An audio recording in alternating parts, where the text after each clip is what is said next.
Break fast, break fast.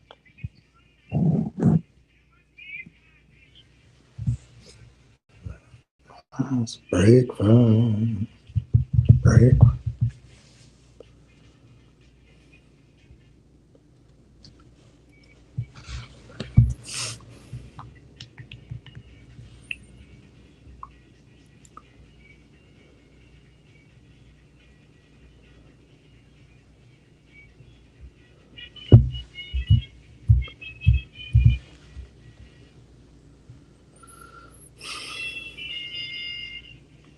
Dun, dun, dun, dun, dun, dun, dun, dun, dun.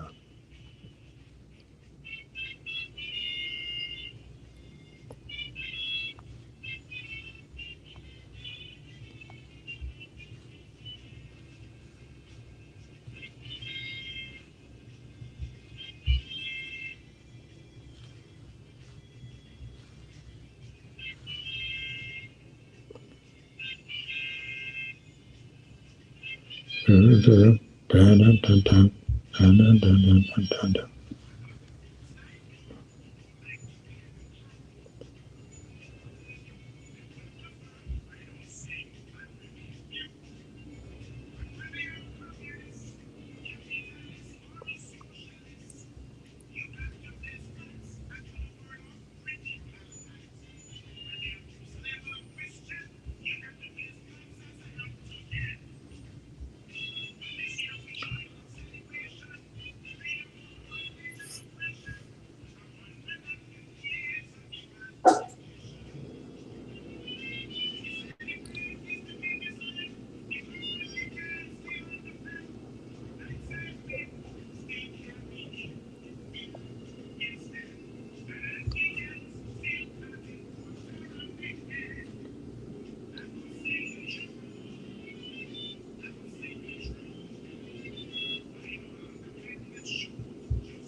See if I can get this lyric.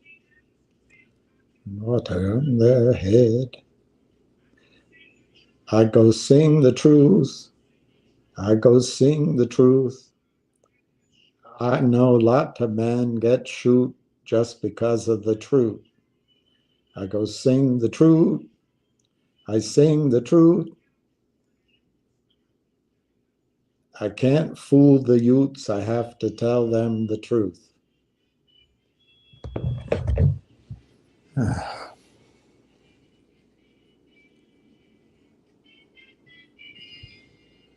Dun, dun, dun.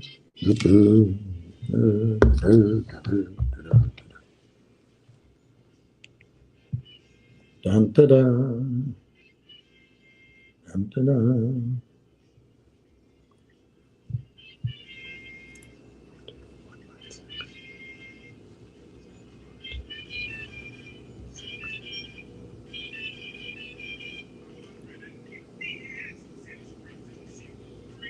150 years. 3. Why not?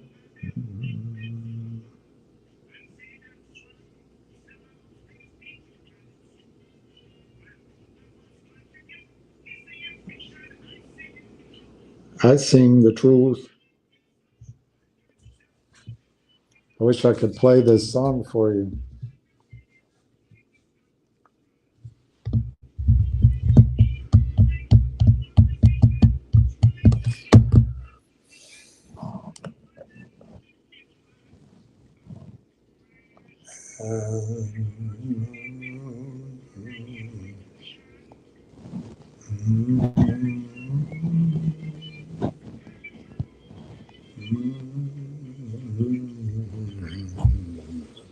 Tell the truth. Tell the truth. So tell the people the truth.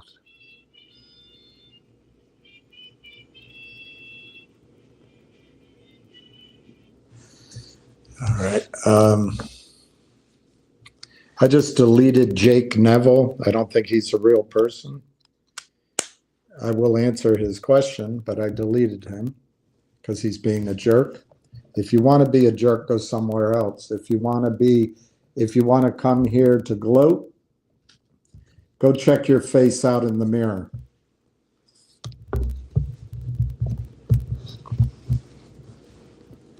If you want to gloat, don't gloat here.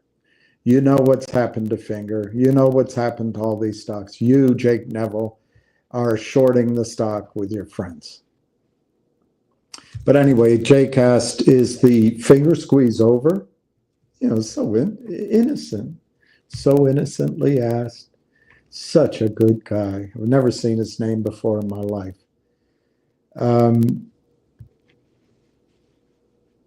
It's a question that comes at a time in the stock price where it makes no sense whatsoever.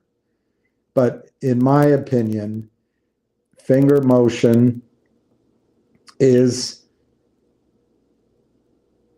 at a price where the risk reward is highly attractive. What are the risks of finger motion?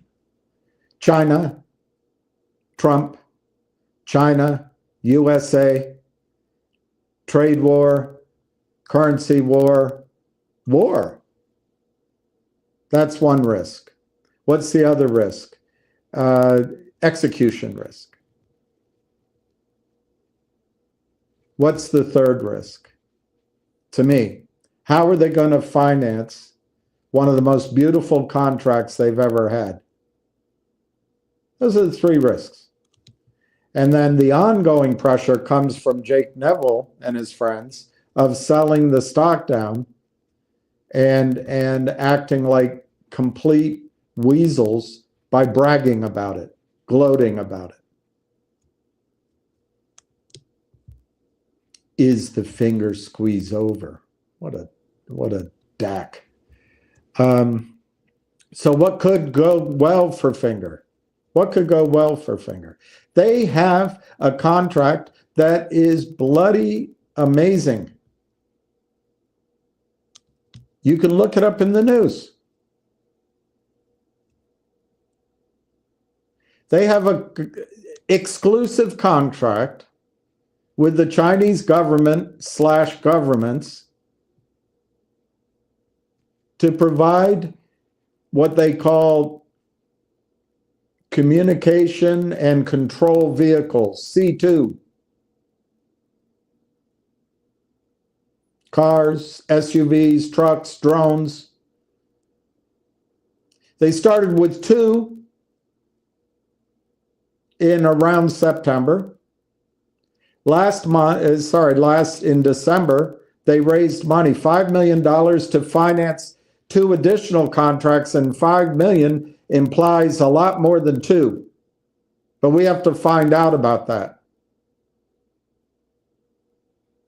But what a beautiful contract as long as they can efficiently perform whenever they're asked to, they have an exclusive contract.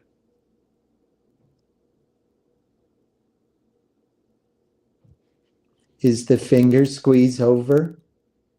Jake Neville, you can go gloat. Why don't you stand in front of the bathroom mirror, drop your pants, and giggle? Anyway, I think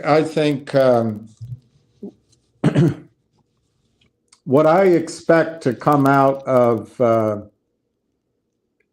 Finger news, and I have not heard this. I haven't heard it anywhere.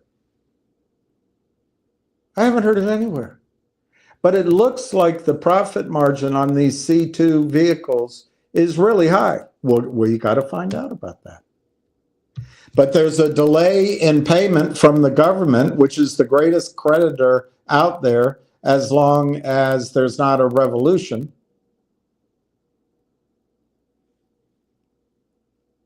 So what they have to do at Finger Motion is bridge from maybe doing 20, I don't know the number, 20 vehicles a quarter, or any vehicles a quarter, to the maximum rate without going to Jeff Neville's friends and getting the share base expanded the way MULN, the way Logic, the way MMAT, the way Vocal, the way COSM, the way Genius Brands, all get wiped out, and there's hundreds. And Jeff comes on. Is the finger squeeze over? What an asshole. Jake Neville. What an asshole.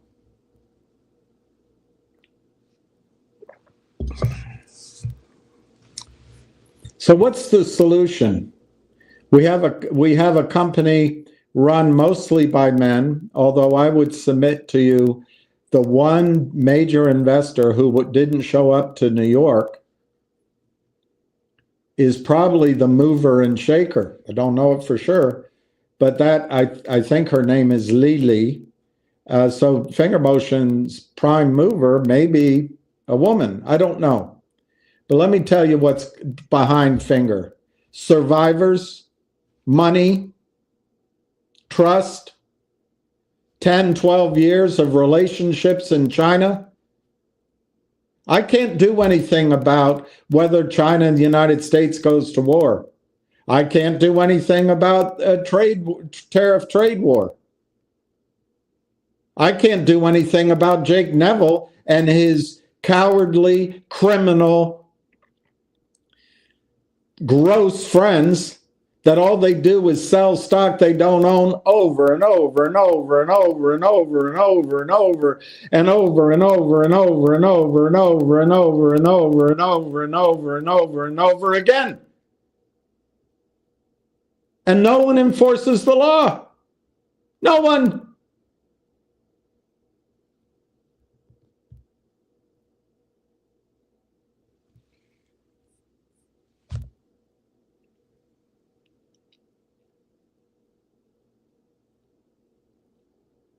There used to be rules.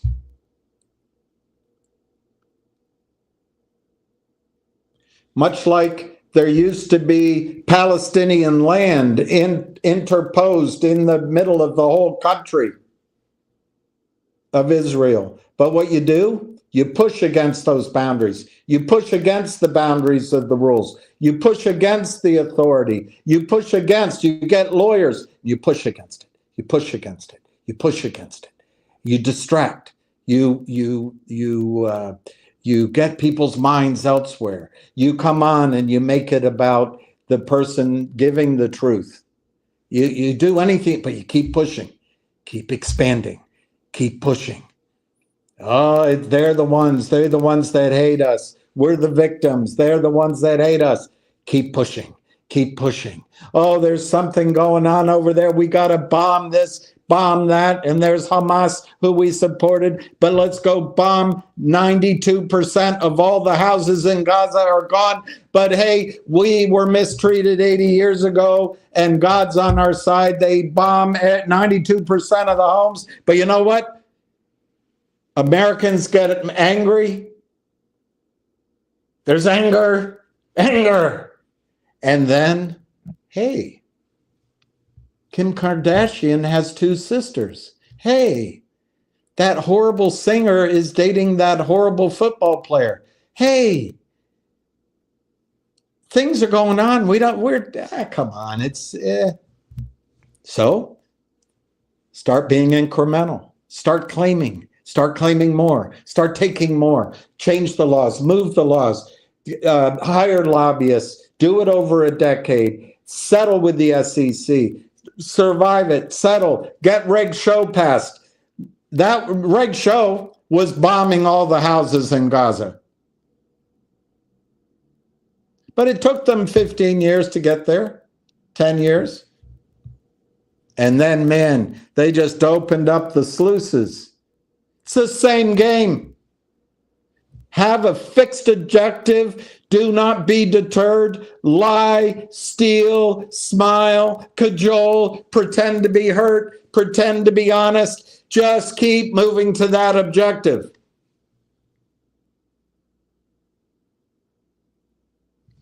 The objective started. Let's go to Bill Clinton. Smarmy man with no principles, zero principles. Let's create, I read it to you yesterday, but let's just see if I can find it again quickly.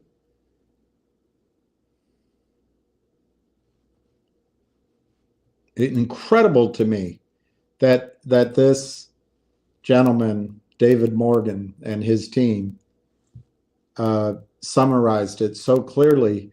I've been feeling like I'm a lone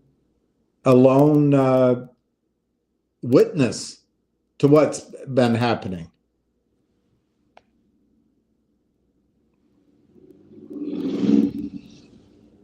There's a guy who wrote a book called The Great Taking. The Great Taking. Does that describe what Israel's doing to Palestinian land? The Great Taking. It's happening here. While you come on and say, oh, is the squeeze still going on in finger? Like a complete child, like a complete embarrassment to your mother. I don't know if your mother would be embarrassed. Your father would be. They're taking from us. You know, you can't tell the truth. His name is David Rogers Webb. And he made, it was Webb's research. Okay. I'll try to see if I can get him on a call. But this is, just think, since 1948 and 1920 before that, and 1890s before that, incrementalism. Focus on the goal. Bribe, cajole, threaten, make fun of. Absorb the ridicule. Who cares if there's a filing against your good reputation? Doesn't matter. Water off the back. Just keep going to that goal. Remember, God promised us Israel 3,000, 4,000 years ago. I don't know what happened to him during those 3,000, 4,000 years. Where did he go? Why isn't he made sure it's available for us? Well, we believe in God.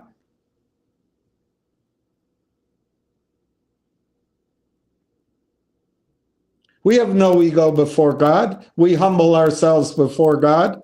We glorify God. We do everything in God's will. But for 3,000 years, God decided, or more, God decided, hey, Palestinians, Arabs, Jews, Christians, atheists, Turks, all can live on this land in the Levant. Lebanese. God decided over 3,000 years not to interfere.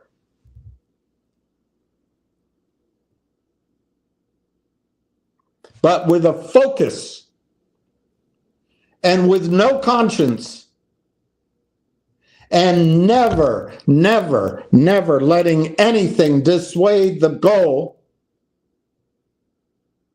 you go from peace in Palestine and a small population of Jewish people to a nation of supremacists. And by the way, there's still a lot of Arabs in that nation and area. but you're focused on your goal. Remember your goal? Ignore the laws, ignore international rules, you ignore the UN. Make promises. Hey, I'm Kramer, SEC, I promise I won't do it again. Say anything, distract in any fashion, but keep moving toward the goal. Argue on any little point, but keep moving toward the goal. The rest of the people can't bring themselves to be as bad and as cruel and as evil, act in as evil a way. Eventually, they just revert to their, oh, they can't be doing that. Oh, there's systems in place. Oh, somebody will take care of it. They wouldn't let that happen. And they go about their lives. Just keep on the goal.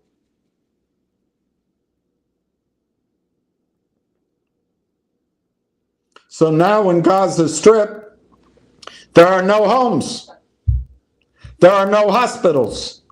There are no schools. There's no sewers. There's very little infrastructure. There's no jobs. There's no food. Aid has been held at the border by Adolf Netanyahu for 2 months. There's children in there dying.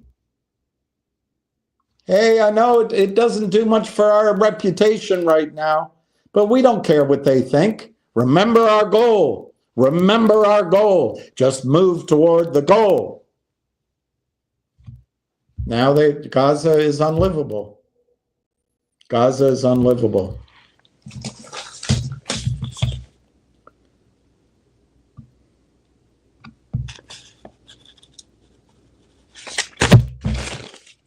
And the oil and gas fields are ours. God promised it to us. 3,000 years ago, God promised it to us. It's the same mentality in our markets. In American markets, it's the same mentality. Cheat. The rules, there's got to be some way around it. Get a lawyer, ignore the rule, push it. No one will catch us. Ride out the storm when someone sees it. Hire attorneys, lobbyists, just like with AIPAC. Get the lobbyists to change the whole bloody story. That's what they do in this financial market. It's the same thing. And they're stealing from you and me and our whole collective country, which, by the way, our country allows everybody in legally and allows everybody, all races, all religions, all colors, and all the confusing genders that are out there now. We allow everybody to succeed and share by following the rules. These people don't follow the rules. And then they change the rules. Incrementalism, bold jump, incrementally, keep pushing. This year, we just built 100 new settlements. Next year, oh my gosh, look, somebody with a turban on did something, so we've got to invade Syria. Go take the hill, go take it, boom, boom, boom. This year, we got 1,000 settlements. Next year is 10,000. Just keep going. Do not quit. Keep the pressure on. That's what these sons of bitches, whoever they are doing in the American markets. They've been edging the rules since Reagan, well, that's all I know about. I'm sure maybe it was happening earlier, but I know it from the Reagan years.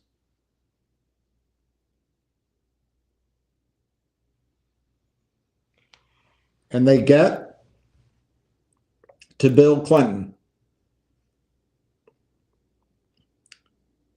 a president so dangerous because he had absolutely no moral guidestone, star, and he's in love with one of the most hateful corrupt women ever in power,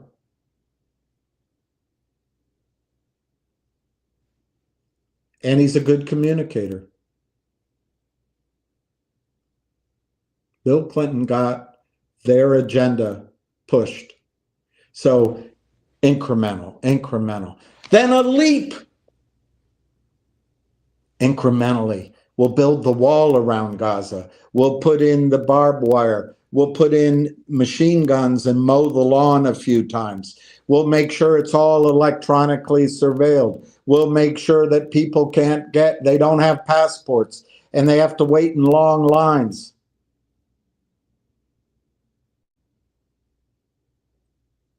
The wife of a friend of mine flies first class, lands Tel Aviv, and to see her family. Limousines to the wall, her life constricts. The way I remember the story, she even had to ride a donkey for a while.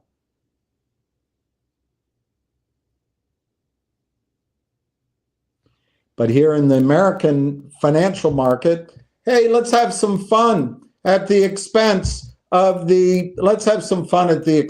retail. And then let's come on here, Jake Neville, and we'll gloat about it. Let's mow the lawn a little bit today. Hey, that was fun.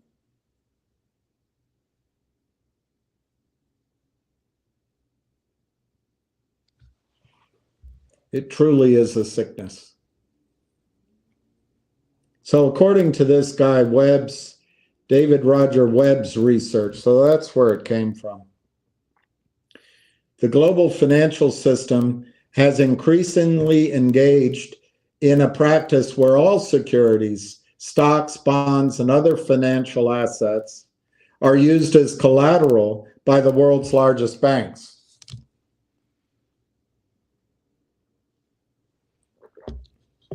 Western banks.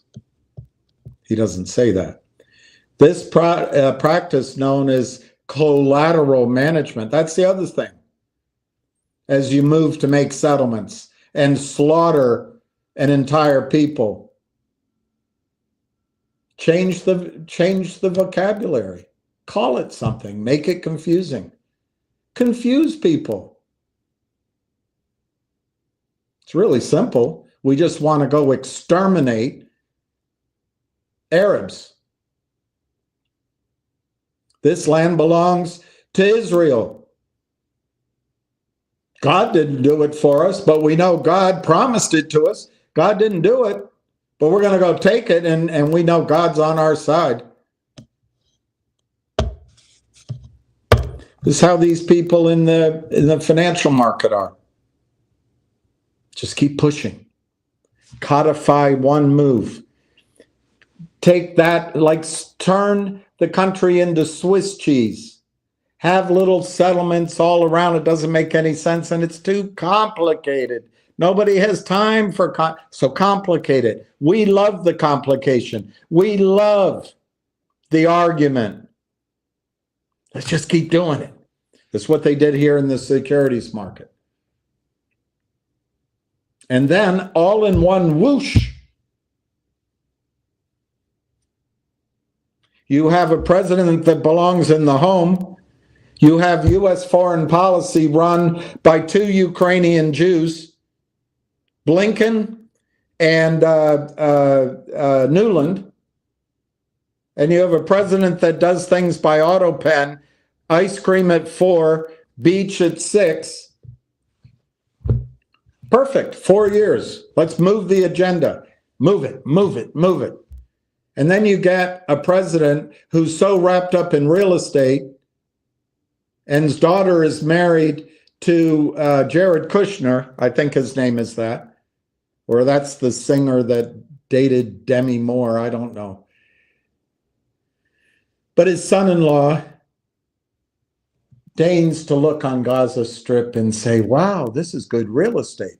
That idea gets into the president's head. Time, boom, all of a sudden, it's not incremental. We take the whole bloody thing. But just keep the pressure on. You never know when you're going to get the whole enchilada.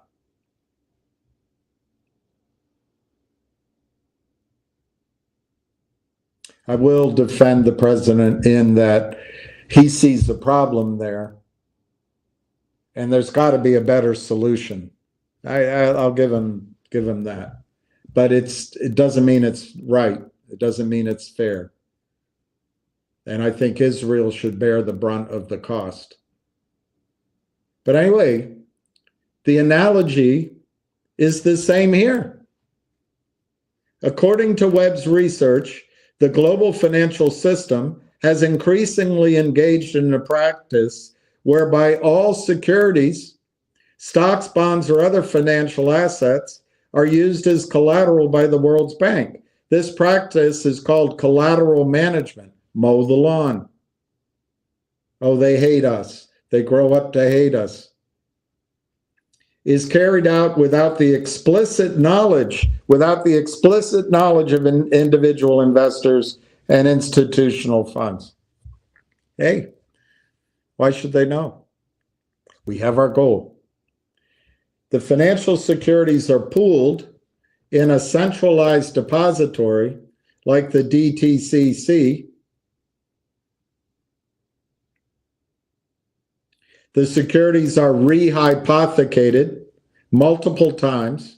Xerox machine. Shishum, shishum, shishum, shishum, shishum, shishum, shishum, shishum. Hire a lobbyist. Shishum. Hey, somebody's noticing it. Shishum. Make fun of them. Shishum, shishum, shishum. Hey, somebody's catching on. Go to Jeff Easton. Get him to lock him down. Get him into a convertible note. We'll start selling more. Shizhunk, shizhunk, shizhunk.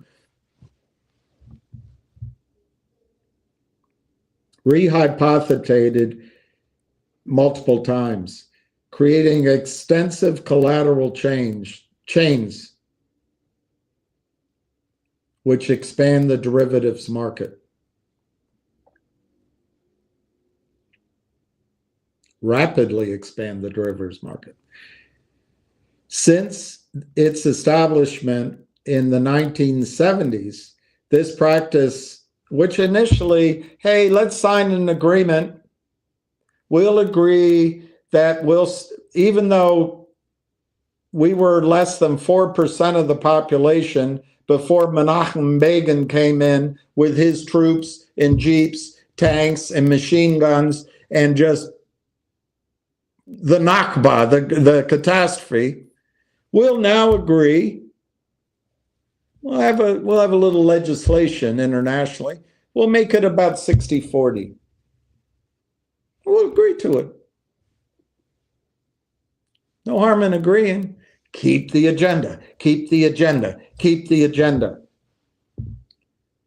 So in the 70s, this practice, from the 70s, this practice has evolved into a systemic method of leveraging securities for financial gain.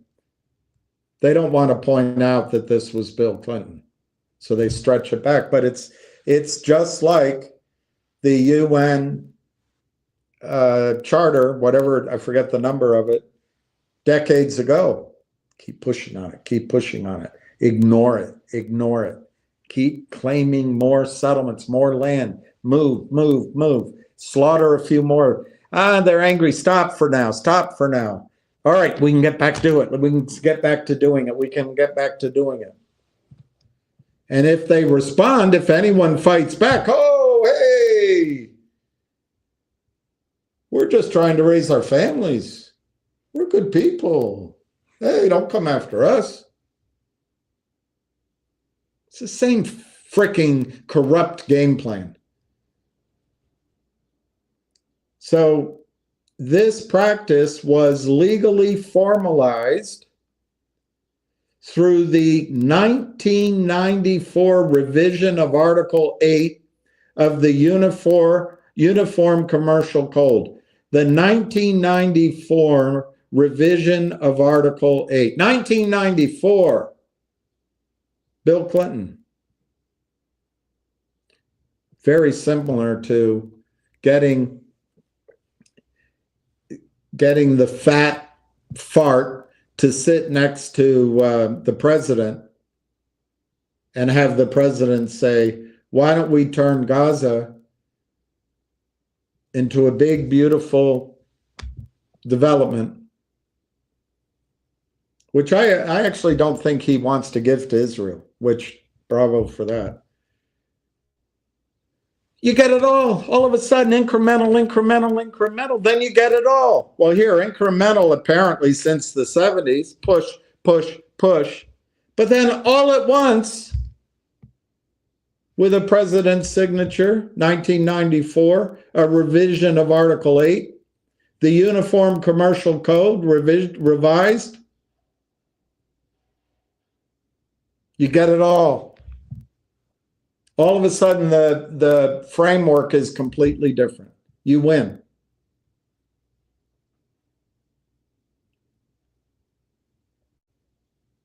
The revision of Article 8 of the Uniform Commercial Code and other regulations effectively transferred ownership of securities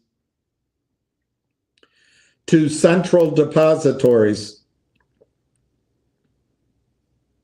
stripping investors, or stripping Palestinians of their homes, their children, their futures, their dreams, their hospitals, their clean water, their medicines, their universities, their playgrounds, their fisheries, their oil and gas, and all that pertains to being a human being in the free world. These legal frameworks, the revision of Article 8 of the UCC and related, effectively transferred ownership of securities to central depositories, stripping you, me, investors, of direct property rights.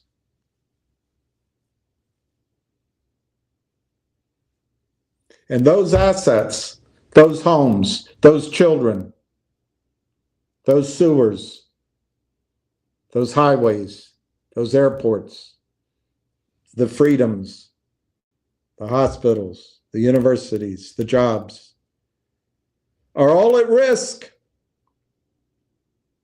In fact, they're gone in this conflagration. But by setting this up for the great taking, all these assets are at risk. And we do nothing. However imperfect he may be, Ham gets out there and fights every day.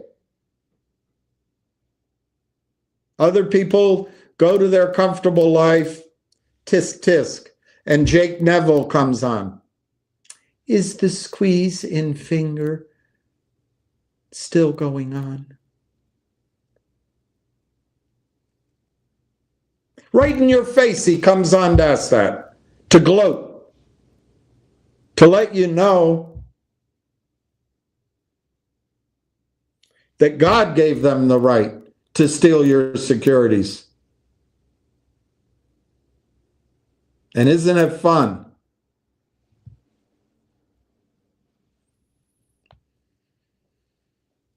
The origins were the paperwork crisis. I'm going to skip over that, but that's before any of us really focused on the market. But as the volume of Wall Street increased, the 5 days to transfer ownership, it just got very impossible to get done. My memory, I was a child, but my memory is they even closed down the back offices for a while to catch up. So they started to centralize securities in depositories to facilitate efficiency, which I have no problem with. None. You used to have, I had a dear woman, Dorothy Morris, would come in, and her husband They both were quite elderly. His health failed, and then their son was terrific, Jonas Morris, and Jonas lived actually the street behind me. Great, nice people. But Dottie would come in with a little recipe, little tiny card box, and she'd open it up and she'd have the divisors, and she and her husband would buy in the 20s. They or after, I don't know if they were in Auschwitz now that I think about it. I don't know. She was a dear heart, though. I don't know that answer, but they would buy. So whatever year, maybe let's be safe, in the 40s and the 50s, they'd save up money and they'd buy one share of Exxon, and that would go in her file. And then maybe that next quarter they'd have enough money to buy 2 shares of Sears. That would go into her file, and she'd come sit at my desk. It would take time, but I always spent the time. And she'd go through it, and she'd pull out the card and whatever she had written there, and the 2 shares, the 5 shares of IBM had become 825 shares of IBM. Well, we'd like to let's see, we'd like to sell, I don't want to sell it all. Could we sell 300 shares of IBM? And I'm going to go ahead and sell the Royal Dutch Petroleum. I'm just going to get out of that. That was a spinoff. So I'm going to, I said, okay, Mrs. Morris, I'll do it. And I'd fill out the form. I'd walk her to the front, and I'd take the ticket, reread it, take the numismatic tube, stick it in. AE6969, check your tube station, AE6969, you have a confirmation. And I'd come back, I'd wait for her to get home. Mrs. Morris, oh, yes, Mrs. Morris, we did sell your IBM, I forget what I said, IBM, 300 shares. And I want to confirm that we sold the 225 shares of Royal Dutch Petroleum, and here's the prices. Oh, that's great. Will I get a confirmation in the mail? Yes, you will. You should have that in the next day or so. Oh, that's good. Thank you so much. As soon as I get the confirmation, I'll bring the certificates. I have them here at home. I'll bring them. I'll have right now I'm forgetting the gentleman's name, the father, the husband. Mr. Morris and I will sign the certificates. I'll bring them in on Monday. That'd be great. You can mail them. No, I'll bring them in. Okay, I'll look forward to seeing you. Her certificates were at home. So in 68, the volume got so high that it burdened Wall Street.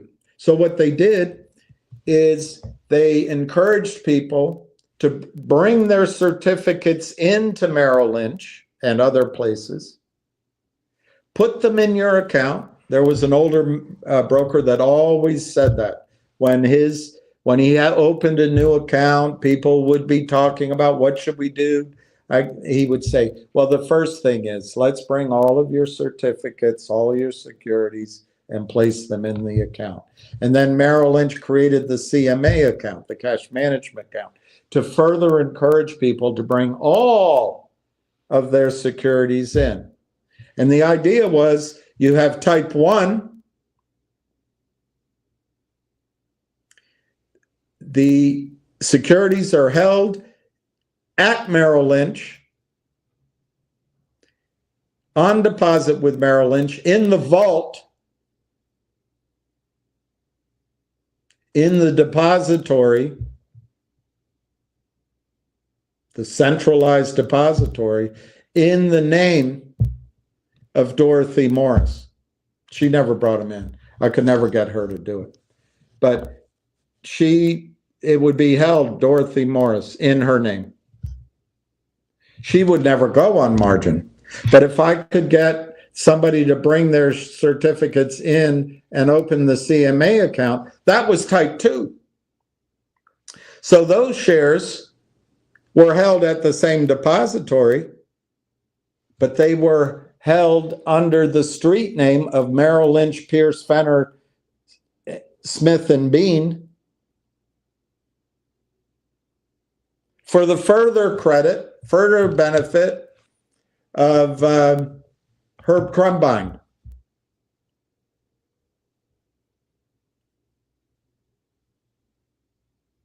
But there was type 1, there was type 2.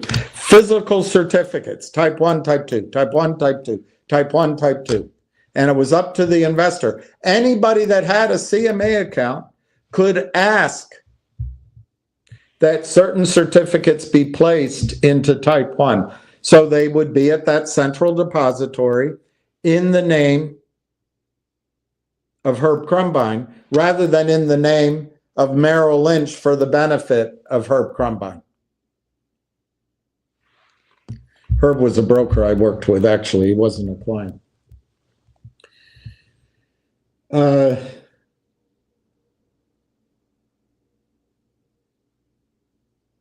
So financial authorities, who controls the authorities, push for the centralization of securities in depositories to facilitate efficiency. Why move back to the Gaza? It would be so much more efficient to build Shangri-La here. Efficiency. Oh, the evil done for efficiency. This move resulted in the dematerialization of securities, meaning that instead of investors holding physical stock and bond certificates like Mrs. Morris did at home, carefully recorded, they were given book entry claims on pooled assets held at institutions like the DTCC. From the 80s onward, he won't bring himself to say it's Clinton, financial institutions began to use these centralized securities as collateral for their own speculative activities. This practice grew in scale, the banks encumbering securities multiple times through collateral chains. By the 1990s, the financial industry sought to legalize this activity, accumulating in the Bill Clinton revision. He didn't put that, I did. UCC Article 8. Boom! We have all of Gaza. We have it all. This revision introduced the concept, quote unquote, of securities entitlements. Boom! One stroke of the pen, we have it all. Securities entitlements, which replaced direct ownership of securities with a contractual claim, effectively allowing the central depositories to utilize the securities at will. In other words, when you gave the securities to Merrill Lynch, Mrs. Morris was right to not trust it. The securities were no longer in physical form in her name, and she could write a letter, I want them. They were a pooled asset. She went into a pool under the control of the honest men on Wall Street.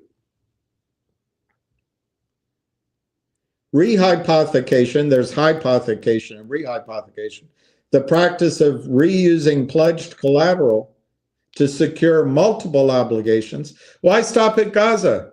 Let's go into southern Lebanon. Let's go into Syria.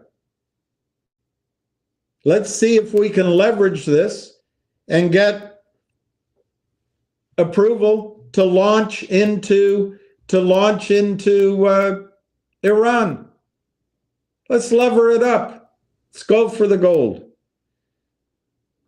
The practice of using pledge collateral to secure multiple obligations lies at the heart of this scheme. When banks engage in derivatives, Bill Clinton, trading, they use securities held at the DTC as collateral without Dorothy Morris's knowledge. Even segregated accounts, which are supposed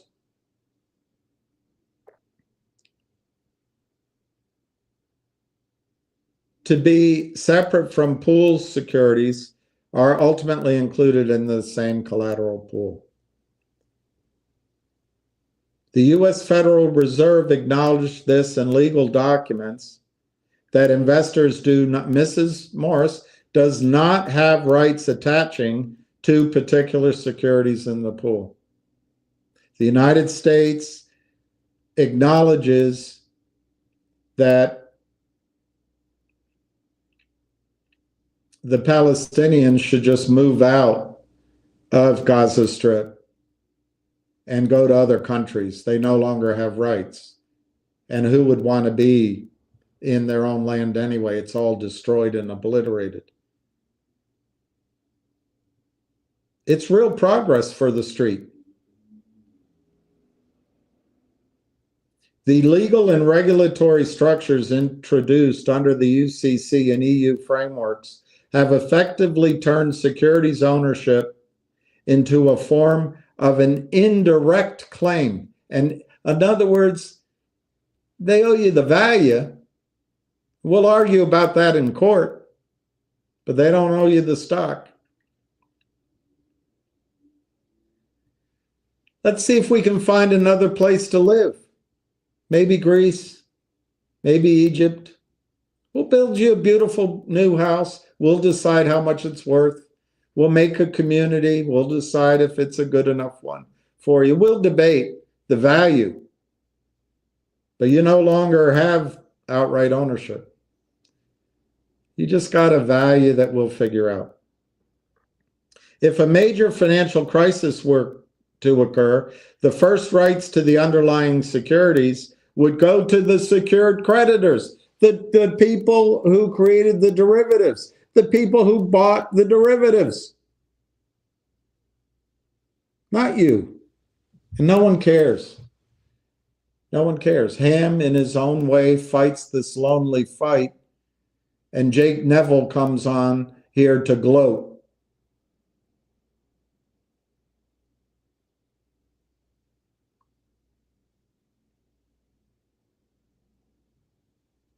This legal arrangement, and it's about to be legal in Gaza, has allowed the derivatives market to grow to a staggering 1.5 quadrillion. 1.5 quadrillion.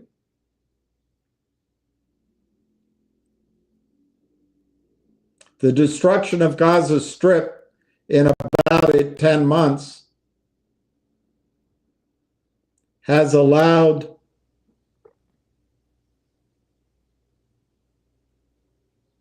the displaced persons and killed and injured to grow to 2.5 million. The numbers blur. The eye gets tired of looking. Eye gets tired of listening. But we kept going to our objective. 1.5 quadrillion of derivatives secured by Mrs. Morris's securities. And she doesn't know about it.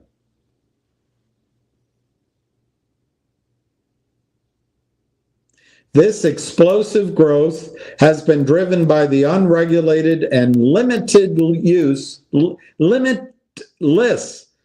the unregulated and the limitless use of client securities as collateral. As more institutions become dependent on rehypothecated collateral, the system becomes fragile.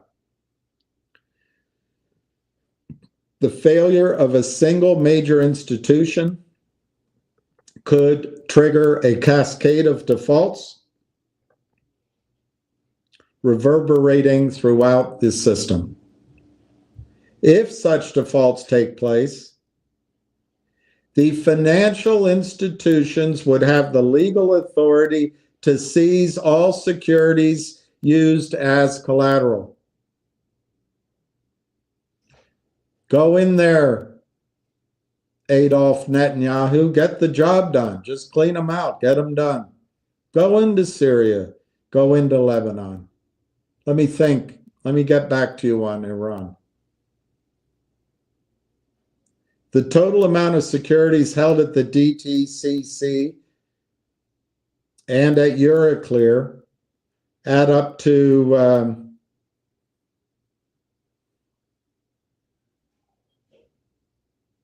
about 127 trillion versus 1.5 quadrillion in derivatives.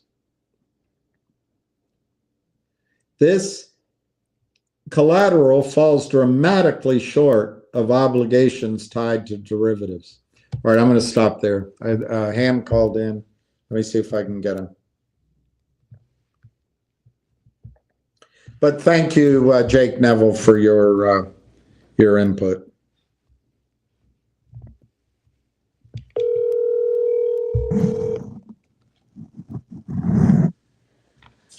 Hey, William. Yeah, you're live. Yep. So, people, I just want to let you know that life goes by.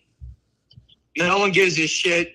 And the government, including Trump and Elon Musk, no one's doing anything to help us at the speed we need it.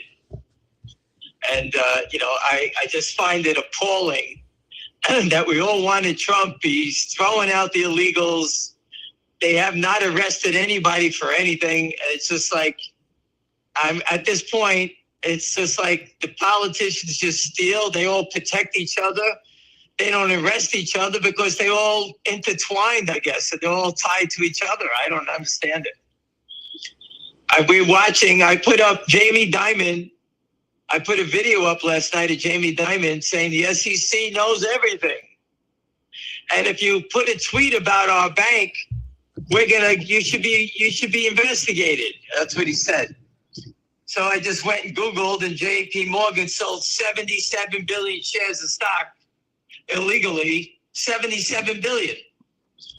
And here's this big piece of shit talking down to everybody else who could talk badly about him. You get investigated. But he doesn't do anything wrong. They're all criminals. It's just the whole system is so corrupt. And we have to sit here and try to fight it for everybody. Listen, we will get by, but for the majority of these companies, if no one's helping them out, unfortunately, you're all going to get wiped out. Look at Mullen, William. They reversed again. Again?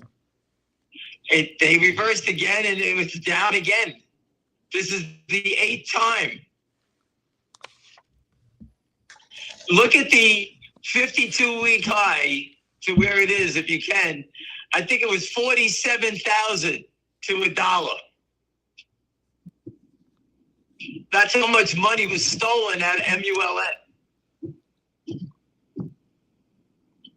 And if people keep buying that stock, I told you, once you start reversing, they just repeat, rinse, do it again. It must have a shitty product, right? He tried to do something. You better off doing nothing. He must be corrupt, that guy, the CEO, right? I guess it's all his fault. Everyone's got a bad business plan. Everybody's got a bad business plan. Everyone. From Northwest Bio to CVM to EKSO to Peloton to Beyond Meats. People are talking out, they're bringing out the old names, Beyond Meats got crushed from $2.50 down to $2, whatever it is. The pot company, TLRY, got destroyed after a squeeze. People don't realize how much money these people make. After the squeeze, the big players are allowed to naked short because they won't get bought in. They don't borrow it. They just naked short it till they crash. We all know they're going to go down, but we're not allowed to do it. Just remarkable. But again, I don't get down on it. I just feel bad for the people that invested in these companies that have no idea what's going on. We know what's going on, and we have to fight every day to stay alive. That's how hard it is. With no one helping you, you're just going to get wiped out. So please do not, or be careful playing in these other names. I can't help you. There's no one protecting you. Management of these companies don't even have a clue what they're doing. No one understands it. We all think everybody understands naked short selling. None of the CEOs do. They don't believe it. Does anyone have any questions? Yeah, there's a lot of, I think there are some questions. But, one of the ones the guy just came on is the squeeze for fingers. Anyway, I talked to him for a while. But let's see, let me go to the top and see what questions.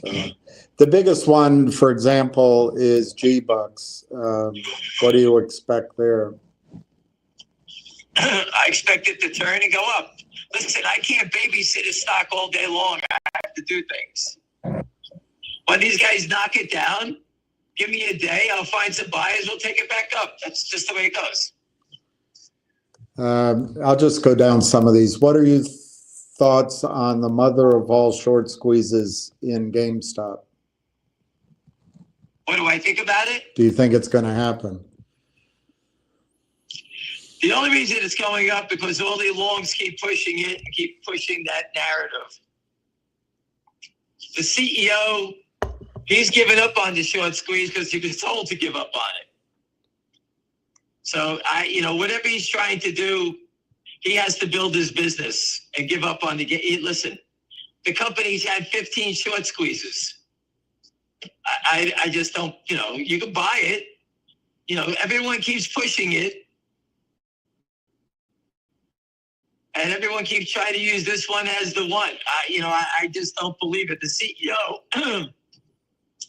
if the CEO didn't sell 150 million shares, whatever it was, to the shorts, I would believe it. But he did.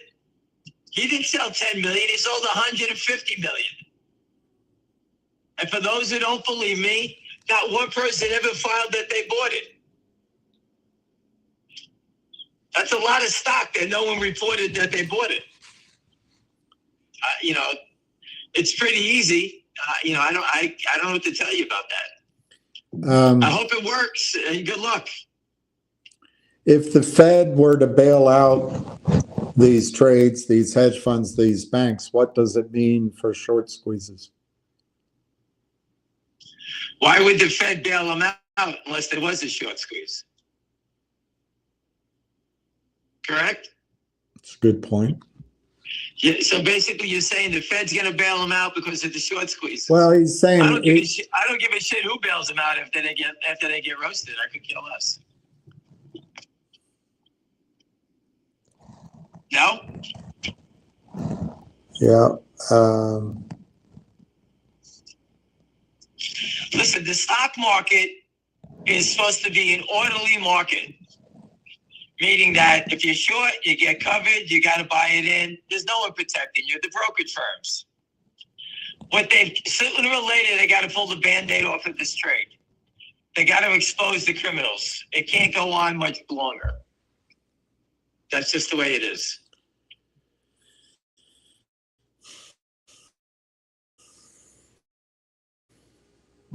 You have to do dividends. You got to fight. Just think about it. How is the stock settlement system controlling public companies? That's what's going on here. And most CEOs can't figure it out that that's what's going on. There's a message here that I can call you collect. Oh, from Rosenberg? I don't know. It's the silver mine cart. I don't know if that's. It might be Rosenberg.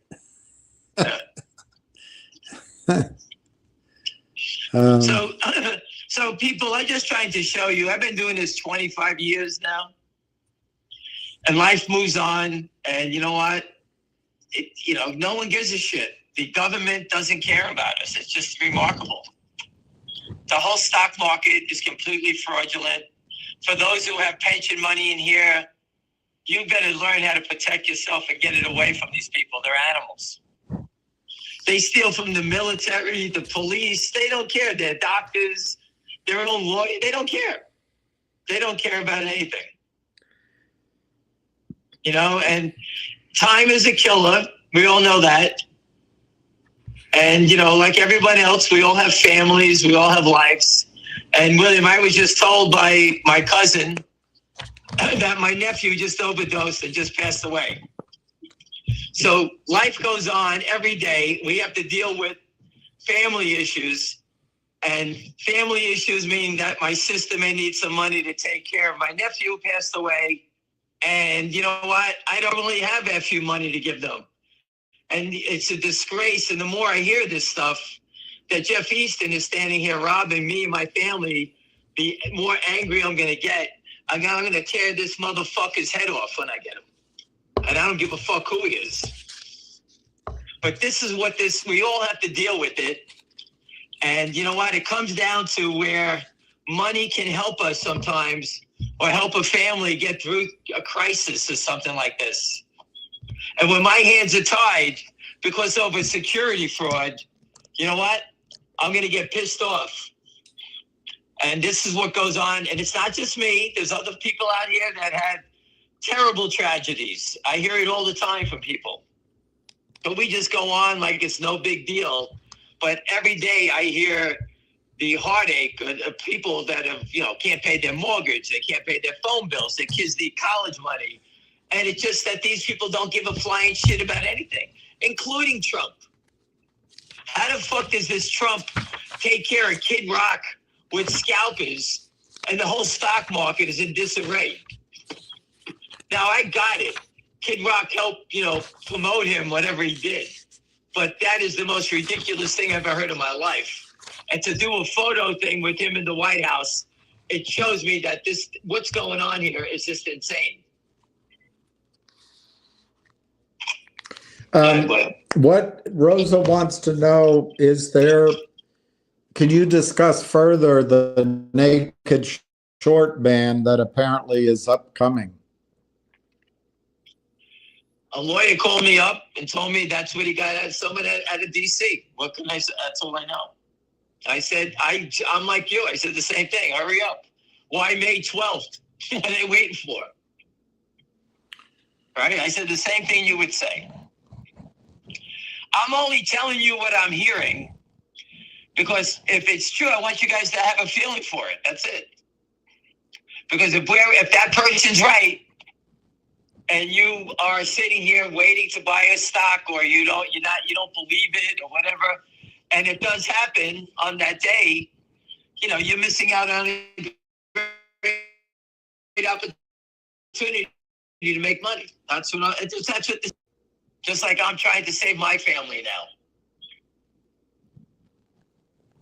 This is just a complete, I just wish that I had extra money to give to my family, but I don't have it. It's all invested. Should I just sell and just walk away? What am I supposed to do? We all have each one of us think about it all the time. So now I got to go borrow money to take care of this issue. And it's a horrible thing, but I have to take care of it. And I'm just trying to show you what happens to everyone. So don't just think it's you. It happens to all of us. And these people are a disgrace. Jeff Easton, the guy from ASCM, they're low-level thugs. Ken Griffin has got the blessing of the highest people in the government and the brokerage firms. The guy from Virtue is just feeding off of Ken Griffin. He's doing the same business as Ken Griffin's doing. It's the same nonsense. If Northwest Bio settles the lawsuit, what will it mean for the share price? Nothing. Zero. It's telling you already it's going to mean nothing.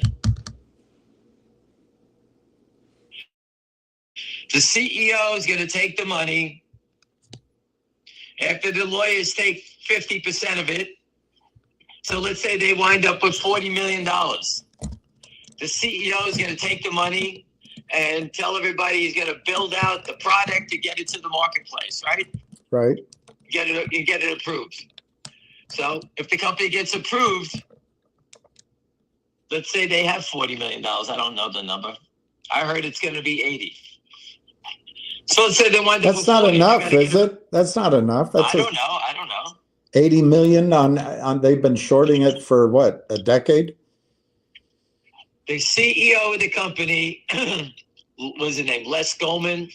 Yeah. He's going to be about 114 years old. What do you think he's going to say? Give me the money. Let me go about. They all say the same thing. Let me get it approved. We'll cure cancer and we'll make it back then. That's what they're all going to say.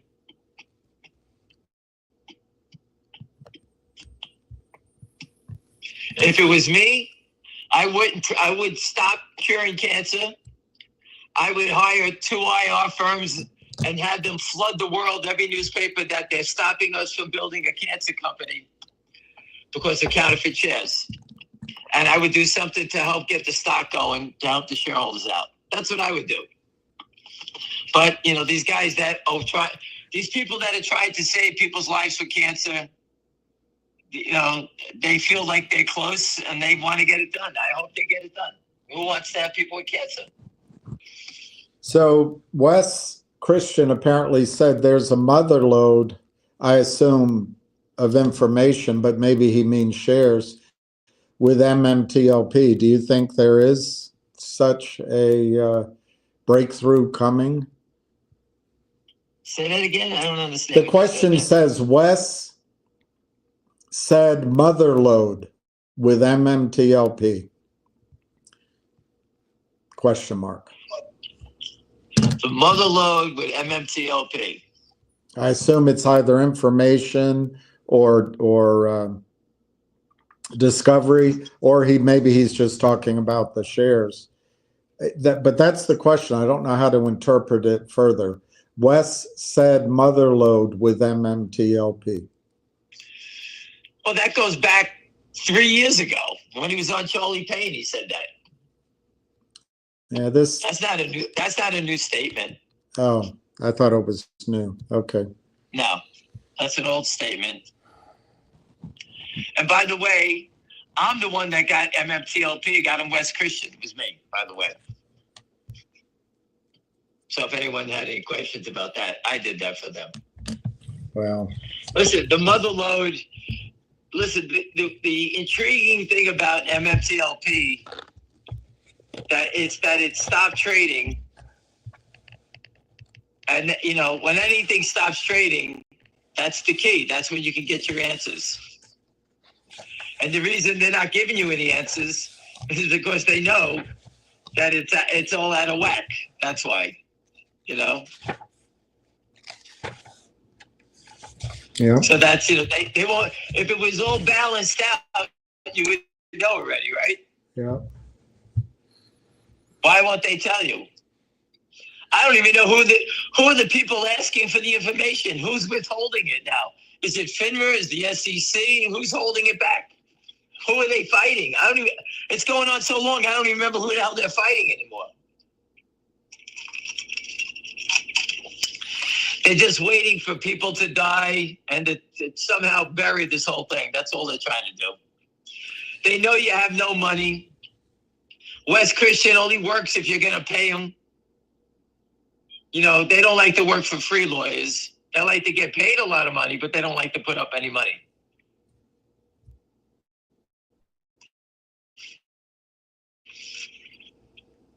They're trained that way, I think.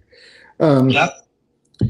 A number of people are expressing condolences for your loss. I thank you. It happens to everybody. Again, that's... How old was he? No, he was 37. How much money does she need? I don't know. I just found I was driving. I'm going to the airport to get my wife, who is gallivanting around Europe with her friend. Her friend's dad passed away. I told you, made my wife's friend a millionaire, and we used to take care of her dad, and she treated my wife to a trip to Europe. So my wife is in Europe. I'm going to get her at the airport. As I'm driving, my cousin calls me up, tells me about my nephew, and here I am. Yeah. Just keep going with the punches. What are you going to do? And listen, it's not just my family. It happens in all families. I tell you all the time. Time is a killer. We all want to make our money and go about our lives. The U.S. government is a disgrace that this is going on one more day. A disgrace. Trump was supposed to be our savior. What are we, 4 months? He's in here already. And I'm tired of hearing he's got too much on his plate, because he helped Kid Rock with that stupid, ridiculous outfit on that they stopped scalpers, which is total bullshit. But they took a photo up, took a picture of him. Give me a break here. Everyone owns counterfeit shares and no one talks about it. I don't see anything. The only people talking about it is me and William. I don't do a good job. I try, but I don't do good. The MMTL people don't even talk about it. They talk about MMTLP. They act like they're the only ones that got robbed. Yeah, somebody here to help them. Somebody here points out, let me see, I think his name was Frank, points out that whole torchlight to MMT, to MMAT, to MMTLP, that was just one major robbery. Because it started with Torchlight. It didn't start with MMTLP. Listen, I remember Torchlight when it squeezed. We were all cheering that when it went. And it traded enormous volume. John Berta had nothing to do with squeezing the stock. He gave out a dividend. No. So what do? They try to shoot you all the time. Elon Musk. I put the video up, William. It's on Twitter.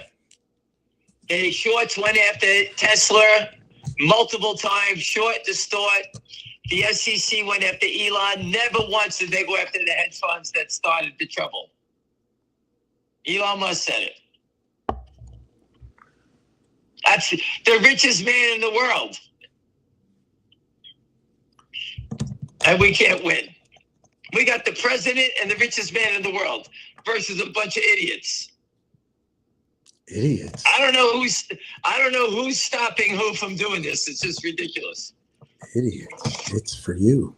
So I look at it. I look at it, William, that this is so stupid. What's going on? That this is so stupid that's going on that it's so stupid and ridiculous that it's going to end. I've been doing this a long time. I've never seen it so ridiculous in my life. Meaning everybody knows about it. I'm abusing Laura whatever her name is, Laura Luna, whatever her fucking name is. She was bragging about how she called something out, she's reporting to Trump. I said, cut it out with your bullshit bragging. Help expose the naked short selling. That's what I told her. Cut the bullshit out. I don't give a shit what you had right. Who said why? Who gives a shit anymore? Most people, we don't care what the government's doing. They have to protect us. That's what it's about. And no one's doing it. The reporters, everybody's looking for their own, to save their own ass here. I don't get it. She wants to become this famous reporter, and she reports only on things that she can get into Trump. All these people are walking into the White House. It's like a revolving door. We can't get in there, but these people are. Ridiculous. Well, you gotta donate 100 million. Do you think Finger's earnings come out soon? They said the end of the month. I told you that. April or May? I think it's May. I think I heard May. Yeah. So Martin told the guy. I think Martin told the guy May. Listen, Martin's been meeting with people that I have hedge funds that sat down with them, and we asked the questions, and they come back and tell us what he said. The issue there is the annual report is due 90 days from the end of the quarter. That's the end of May. So they're obviously skipping the fourth quarter or delaying it until then, until they get the whole annual report done. They have that right. So they have that right. So they basically, he told them that it's going to be, I think I said June 1st. As soon as the year end is done, the audit's done, and they can issue the dividend. That was my main question we tried to get, is the dividend. Well, and also, I would imagine there's going to be some sort, I don't know, but there's got to be a financing or a team up or a joint venture or I don't know, a strategic investment. There's got to be something. William, on those fronts, guys, unless you were part of a public company, you have no idea how that works. Things move slow like a snail. Corporate deals take time. These guys move slow. They all do. It just doesn't happen fast. Public companies have lawyers for public companies are the worst. All they make sure is that public companies do everything they can to protect themselves so that the law firm doesn't get in trouble, whatever it may be. So they actually drag a deal on, a deal, and I've seen it before, where a deal is getting done and the lawyers changed the wording and it took another 3 months. Public companies don't have to tell you when they're having meetings and doing stuff. We're getting it hearsay from people that are on the ground that are hearing things. People that work at the companies talk to other people. Hey, we're talking to these people. That's how we hear stuff. When the CEO's doing these one-on-ones, he's telling people, and not inside information, but he tells them things are going forward. What are you going to say? You can't move. But it sounds like, and I think who knows what's on his plate and how he's making his decisions. But to me, it sounds like the reasonable course of action. He's decided to delay the fourth quarter announcement, which he could put out now. Why break it in two? It's not the right way to do it. You want to put the fourth quarter out with your annual report, because that's, to me anyway, material information. Anybody could add up the 4 quarters. So just do it the right way. Just take enough time to get it done properly. And so anyway, it sounds like earnings are going to be, as Yahoo says, May 28th or maybe June 1. So that's pretty soon, but we got to wait 5 weeks. Someone texted me a symbol of a stock. The symbol's TNXP. TNXP, yeah. I know that company. TNXP. And, yes, our good friend introduced me to him many moons ago. And they're in Madison. They're on Madison, maybe Fifth Avenue. I forgot where. I went to their offices. They reversed their stock so many times, I got tired even looking at it. They raise money, reverse it, raise money, reverse it. They've done it, I'll say 9 times. Just like Mullen. They did the exact same thing. The So CEOs there's companies, don't know. there's companies that want to get to their endpoint, whatever the hell they're trying to do. And, they do whatever it takes to get there. I believe CVM is doing that same thing. Do you know that, and somebody sent it to me, and I'm trying to decide if I can read it out. I'll find it again. It said something about do not distribute, so I don't know if I can read it out. But anyway, ATMs at the money offerings, they're all derivatives. They're all a way to short the stock. And it sounds good. But anyway, I don't know. What are your thoughts on that? Same thing. They all do the same thing. Yeah. Remember, if you're going to announce a financing, you got to talk to the people that finance you, right? They never do. They just talk to the Jeff Easton. All right. So they're telling you to keep it quiet. You got to keep it quiet. They're out there shorting the stock, and then they kill it. That's it. Yeah, you can't tell anybody. You're not allowed to. You'll go to jail. You're the CEO, but then they're using that knowledge to commit fraud. It's incredible. It's incredible. So to answer that question, William, if you go back in time, Mark Cuban invested in a company called Mama.com at $1. MAMA was the symbol. The stock ran to 20 on a short squeeze. The company called up Cuban and told him they were going to raise money. He shorted it? He sold the stock based on inside information. And then he announced that he sold his position, and he sold it because the company was going to raise money. So Mark Cuban was there just for the short squeeze. It had nothing to do with the company. He fought the SEC because he has a lot of money, and he won. So the company gave him inside information, and he acted on it, and he got off. Mama.com. You can Google it and read it yourself. It would be, what would he it be? He couldn't care less. He got his ass out. That's all he cared about. It would be MMAMAGA. Make Mama Great Again. Do you, G-Bucks, I think the question answers itself, but Phil wants to know, did G-Bucks hit 594 today? They filled my order for 24 shares this morning at that price. I assume you mean to buy. Well, that's what happens. No, what number did he say? 594 for 24 shares. The high was 555. Yeah, but that's for 100 shares. So they could have done your shares. You did 24 shares. I had the best story the other day. I told my friend, I bought 9,500 finger motion at $1.32, something like that. The stock had traded 10,000 shares on the day so far.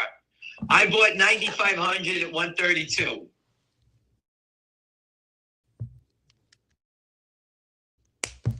I waited and looked. There was no change in the volume, but we bought the stock. I couldn't believe it. Volume never changed, but we got a confirmation we were done. So the whole stock market, to me, is just complete old fraud. I have no idea who sold us the stock, what happened, no volume changed. I don't know. It's just unbelievable. There's no rules. The only rules here is that they steal everything you got. So Scott wants to know, Mr. Simpson. Scott wants to know, did you already talk about the fact that on the Stuttgart exchange, NWBO was suspended? He wonders if the suspension of trading is because there's a press release coming out. That's a good question. Why did they stop trading that stock there? It's a good question. I think they would stop it here if it were a press release. I think they may have gotten a letter from the U.S. about who listed them in that exchange. Maybe they're trying to come up with the proper settlement, And they have to stop receiving these expansions of the number of shares out there. They got to stop the crime while they calculate the remuneration. Because the selling comes from Germany. That these companies, they apparently they can sell one share. I think there's people that understand this better than I do, but they can, as long as they can get one share to trade in Chicago, and apparently they've done this with NextBridge, they can start flooding the market from Germany with stock that doesn't exist. And there's no record keeping. No one cares. No record keeping in Europe. I don't know. Here, obviously, there is. Just think about what we're talking about. People from a country that have nothing to do with the U.S. are selling counterfeit shares, and no one stops them. Must be run by Joe Biden, or. Now, listen, they're all involved. Trump was the president. All of them. Yeah. This time around, I gave Trump the benefit of the doubt because he was coming in fighting, which he did. But Pam Bondi, Cash Patel, we got all our people in here, and no one's arrested anywhere. I'm delivering their faces. I put their faces on Twitter, on the truck, everything. What else can I possibly do?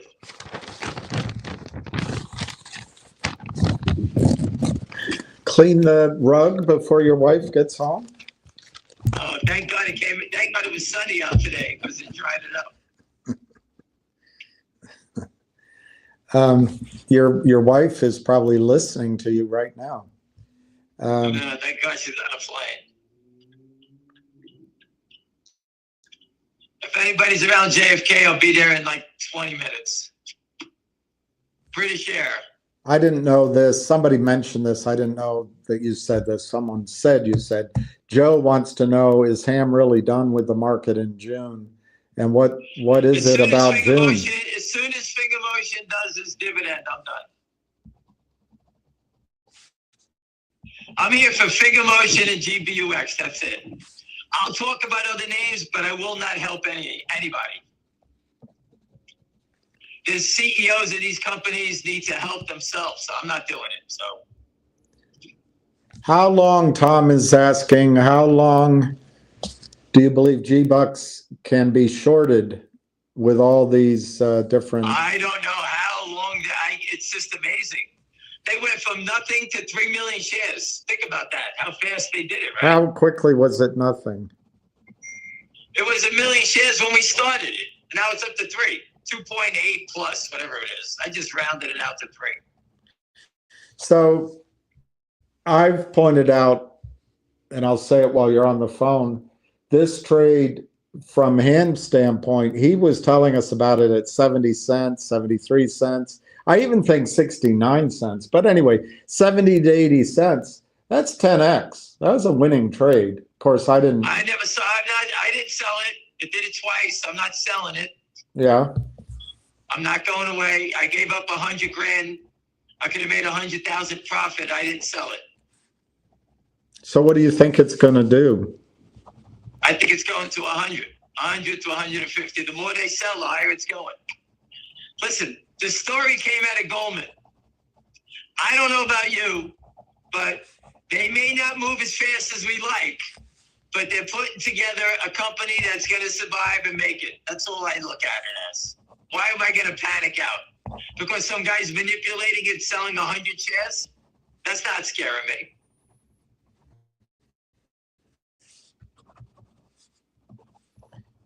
So you think it can go to 100, 150 in a squeeze, obviously? Yes. And on fundamentals, it's probably worth 15 to 20, right? Right. But when everybody knows they're going to cover, it's going to go to the moon. That's all. Does whoever told you from Goldman or third party? No, I knew someone that knew. A third party guy told me that Joe Blow was buying it out of Goldman. Told his guy to buy it, and I bought it. And I told you exactly what. I know you did. I didn't. I waited till it was $8 because I'm a genius. They said it was going to be a big stock in 2025. Well, it went from 50 cents to 10. That was pretty big.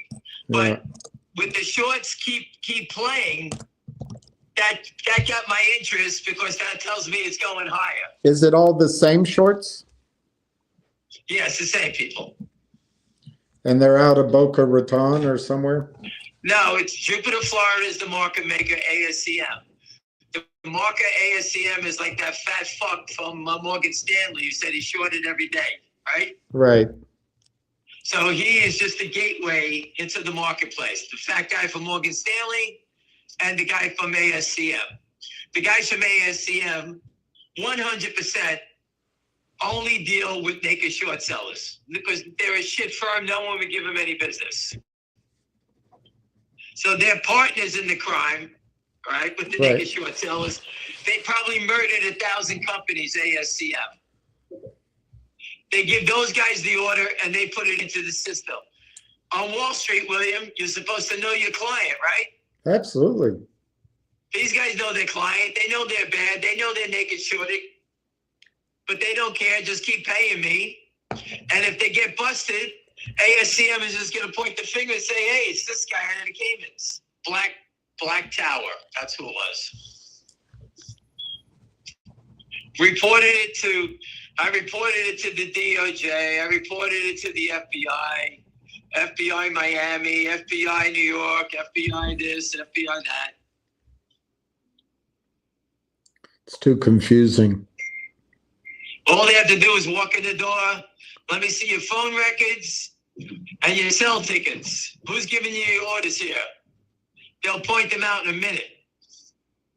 I heard. And that firm will be in business. Okay. I don't know if it came from Junk Savvy's calls, but I heard that maybe it was here, but I heard that the SEC, the White House is going to demand that the SEC work more closely with the DOJ, the Department of Justice. Is that true?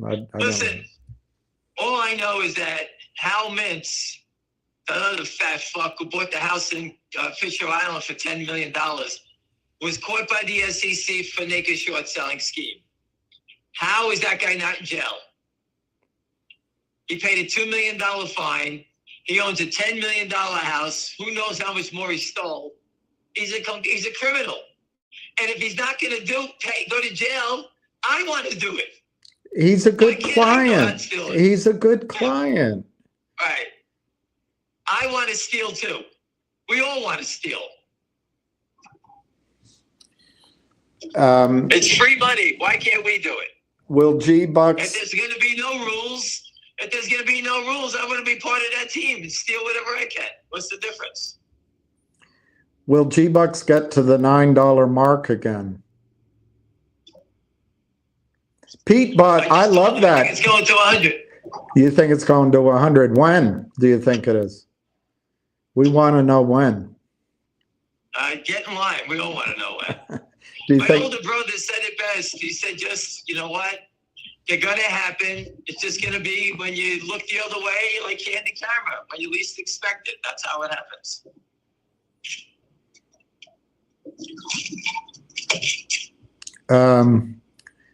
Pete bought 1,111 shares today at $4.50. I think you're going to like that trade. Good for you. Any chance? Jack wants to ask. I bought 15,000 the other day, trying to pay $6. They sold it to me at $5.50. That's when the bear rate came in and was down $4. So Jack has already moved from wanting to make money on the G-Bucks trade to asking, is there any chance of getting G-Bucks money back? What does that mean? He just wants to get his money back. That's what they do by shorting. Listen, that's what they want to do to you. They're trying to torture you, so you sell it. You break even. As soon as you break even or get your money back, do me a favor, let us know, because that means the stocks are going to 100 then. Because that's what normally happens. I'm only just making a joke, but that's what normally happens. It happened to me 1,000 times. So I got in a trade, the stock went down, I didn't like the way it acted, I got out, broke even, lost a little bit, made a little bit, and then the stock does exactly what I thought it was supposed to do. Did it later. Has the G-Bucks excitement died down? Where does Ham see No. this next week? Back to 250 or back to 750? So you understand, I don't control what the shorts are doing, right? You don't? The shorts are telling you, or they're telling me, they got a massive problem because they're attacking it lower. If they're pushing it down, it's because they can't afford the trade. I told you that 6,000 times. If they can afford the trade, they would let the stock go higher. That's more dangerous than what you're seeing here. So why don't you compare that to the GME trade that your daughter did and got out at 85 or 65? Yeah, my daughter bought it. She bought, I don't know, 200 shares. I forgot. She paid $50 or $48 and sold it at 80.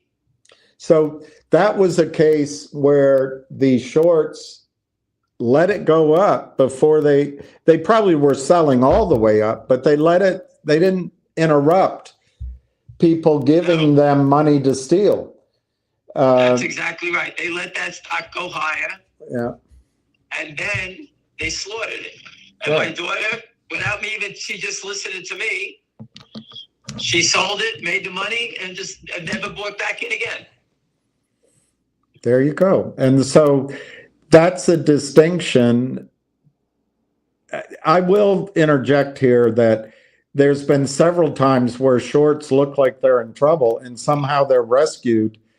But to me, G-Bucks does look like, I'm just an amateur compared to him, but G-Bucks does trade as if somebody is trapped to me. Because I think yesterday or the day before, someone asked me, I think I forget her name right now, but she said, what's a good time? Would you buy more? And I said, probably they're going to hit it Monday morning. They want to get it down. There's no reason. All they want to do is do exactly what that gentleman said. To get him to sit there and say, can I get my money out? That's all everyone says. That's what they want you to do. That's it. That's it. So, but guess what? You'll sell it, someone else will buy it, and they'll make the money. That's just the way it goes. So I can't guarantee you that, I also think my stock and, yeah. I really think in the case of G-Bucks, whatever we do is not changing a thing. I don't think we're big players in G-Bucks. Something else is going on. And to me, it's in the news. I don't know why. I guess we have such short attention spans and such limited critical thinking anymore.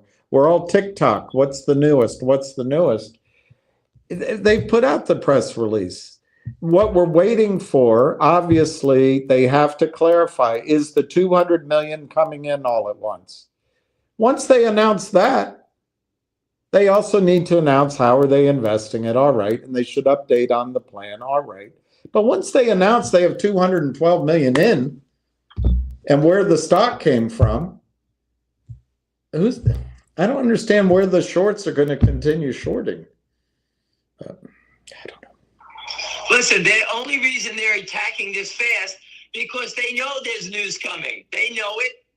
They don't have a time frame. They got to move quickly because the next hammer is going to wipe them out. They know it. They're not that stupid. They're aggressively pushing it down $4 because they want people to sell because they're buyers. They have to cover. That's it. I don't know if this means anything, but Kevin wants you to know there's a company called Cubo who just admitted they're short 2.9% of DJT. They announced it on Yahoo. I don't know if that means anything. They're short 2.9% of DJT? Yeah, it doesn't seem very significant to me. Well, I should go out there and join them and tell everybody, hey, Trump doesn't give a shit. Short it. That's what I should say. Jamie Dimon says short it. Do you still believe that May 12th is going to be? I just got the call. I got it Saturday night. What do I still believe? It's only Monday. You seem, according to Scott, you seem so on whether Trump is really in the movement, so to speak. Well, you tell me what you think. I don't think Trump's going to do anything. I don't see him doing anything right now. So the only thing we could do is piss on him and embarrass him. And that's what we're doing. That's what you see me posting.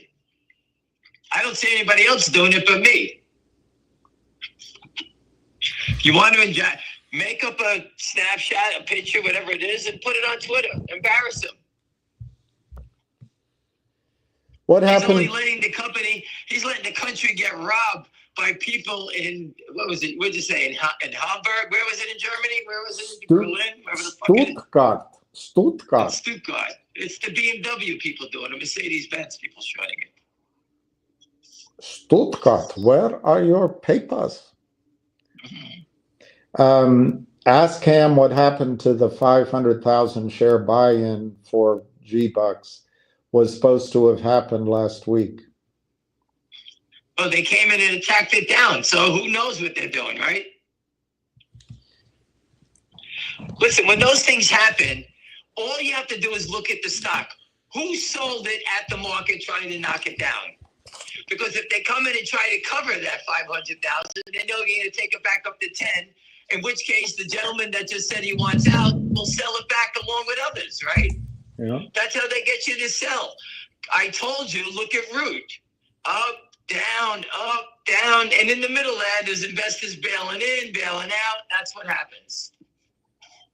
The trading pattern will abuse the investors that don't know what they're doing, and that's what they're doing. That's what they do to take advantage of you. I thought Ham had people buying into G-Bucks. No, we're selling into it so that you can buy it. That's what we're doing. Yeah, that's how I get it. It's 3 million shares. It's 3 million shares short. We started with 1. So we got 2 million shares of buying into the stock. So this might be not good. Everybody's 1,000 shares here. Trust me, there's people buying. I just told you I bought 15,000 the other day. Philip says he put an order in 2 weeks ago on G-Bucks to GTC to sell it over $120. He tried to put a similar order in today, and they won't, on Schwab, they won't let you go higher than $100 now. Yeah. So maybe it's tightening up. They use it according to they have some stupid formula, these guys. They make up their own rules. It's your stock. What's the big deal where you put it out at, right? But they got a stickler about that. Some firms won't even let you do it. They won't let you do it up, up 15 or 20%, I think. I forgot what the number was. So David's noticing that ZJYL is creeping back up with the same pattern, and it'll be over $1 soon. I think every 30 days that stock goes to $1 and then drifts back down. Eventually it'll go up and break out, but that's your trade right now in ZJYL. It gets up around $1, sell the rip, gets back down to 60 cents, buy the dip. I wouldn't do it with all of it because it could run at any time. I don't know. I don't know what you think about ZJYL. I told you when I hear it, I'll tell you. Exactly. G-Bucks is supposed to come out with a special dividend. Could that kick something off? A friend of mine owns 100,000 shares. He knows the guy at Goldman. I relayed it to him to do a special dividend. 2 days later, it was on the tape. Do you think they're listening?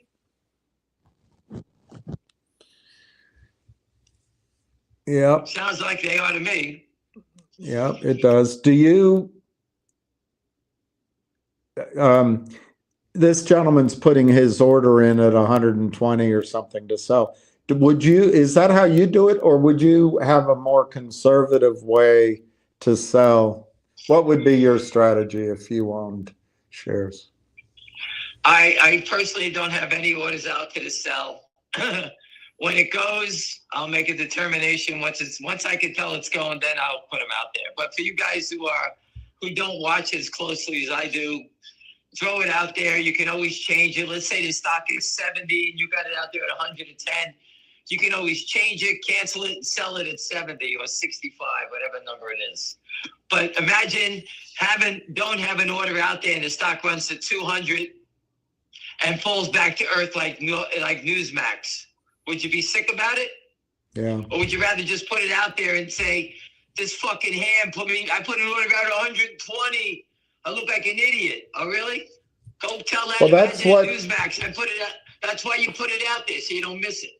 If buy-ins are the way they used to be, and I'm doubting everything because nothing ever happens the way it used to, they just have marching orders to buy all you can. Let's say it's that you have to buy back 3 million shares by 2 p.m. You just got to go buy it. Doesn't matter what the price is. And if they put the orders out there and your order is on the book, they'll come up and get your shares. They just need the shares. That's all it is. But if you don't have your order there, it'll be a burst of energy that will dissipate as soon as it hits whatever the number is, 3 million shares, boom, done. And it come back down to earth. So, all right. What is the possibility of a squeeze happening after the finger dividend, and how long would we have to wait for it? When Finger Motion does the dividend, I think it's going to get real exciting. So we just have to wait to see what they file with the dividend. So that's what I'm waiting for. Listen, Finger Motion should have been wiped out like KNW or SYTA or any other Lynn deals that they kill. Meaning they kill them, they reverse, they kill them, reverse. Finger Motion has survived that. Finger Motion has the contracts, has the business that will grow, and it has the money now. So they blew their opportunity by not slaughtering the company. We saved them. Now what happens? So now it's the company just doing their normal business, and the stock will take off from that point on. I told you before, William was with my good friend. He said as soon as you become profitable, the shorts are done. So Finger Motion's days to come profitability are coming up quickly. So that's all I need to know. And the CEO has said that multiple times.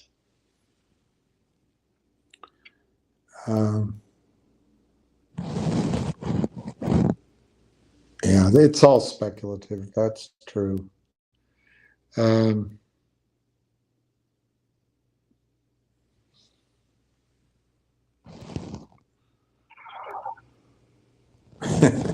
Lion of all trades thinks the crash is coming in the market.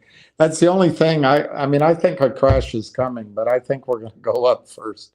I think we're going to. It's like that old joke about death or Chi-Chi, and the first guy picks Chi-Chi, and it's bad stuff.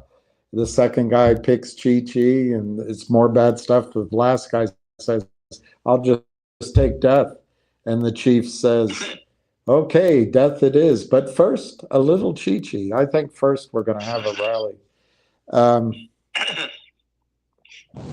So Jack wants you to know, because I don't know, Jack. There's been so many MMTLP, GTII, BBBY. There's been so many. Jack, the whole street, I don't think it's the whole street. I bet if you put these people doing this together, it might be the entire entourage of a modern U.S. football team. It might be, what, 5,000 people? Less than that? It wouldn't be hard to get all these people arrested. But they don't, no one. Just you arrest Hal Mintz and the whole thing, Anson, all those people will go to jail. And they'll rat out every broker. That'll lead to Benchmark and all these other ones, Webbush, all these guys. They'll all get clean in a second, because if you tell them, if you get caught, the CEO goes to jail. The person doing it and the person who's in charge. No more blaming their systems. Oh, our system was down. Yeah. It's probably less than 1,000 people involved in this. It is astonishing, with all the intelligence and might and surveillance of the United States government, they can't wipe this out. Makes you wonder who's being paid off, who's in on it. That's how are they allowing it? Listen, my biggest complaint about the whole thing is who is allowing this to continue? Because if I go on Twitter, when I see Twitter, it's like all I see is making sure the stuff. I don't follow all these people, but for some reason I get to see it. People contact, put my name in the thing, and it's just enormous. I've been doing this for 25 years. Trust me. Back in the day, it was just me and a few other people. I see people talking, give me names of stocks every day. It's all over the place, and all those companies are going to get wiped out. They don't stand a chance.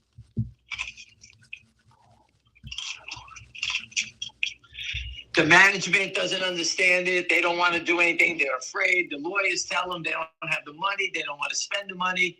You name it, I've heard it. What's your take on the formal rising short interest ratio versus days to cover for Finger, now at 20 days to cover? That's the published. All right, so the Finger motion short, all right, is 2.5 million shares, right? The real short. Mm-hmm. This stock, normal, when it's normal, will trade between 30 and 50,000 shares a day. That's normal trading in a stock that's got nothing really going on, right? Mm-hmm. So if you do 50,000 into 2.5 million, that's a lot of days. That's what's good. That's the volume that it should be calculated. It should be calculated at 200,000 shares. You understand? The volume is fake. So the volume is exaggerated to the larger volume side. You're right, and it just when you take the short and divide it, the numbers are wrong.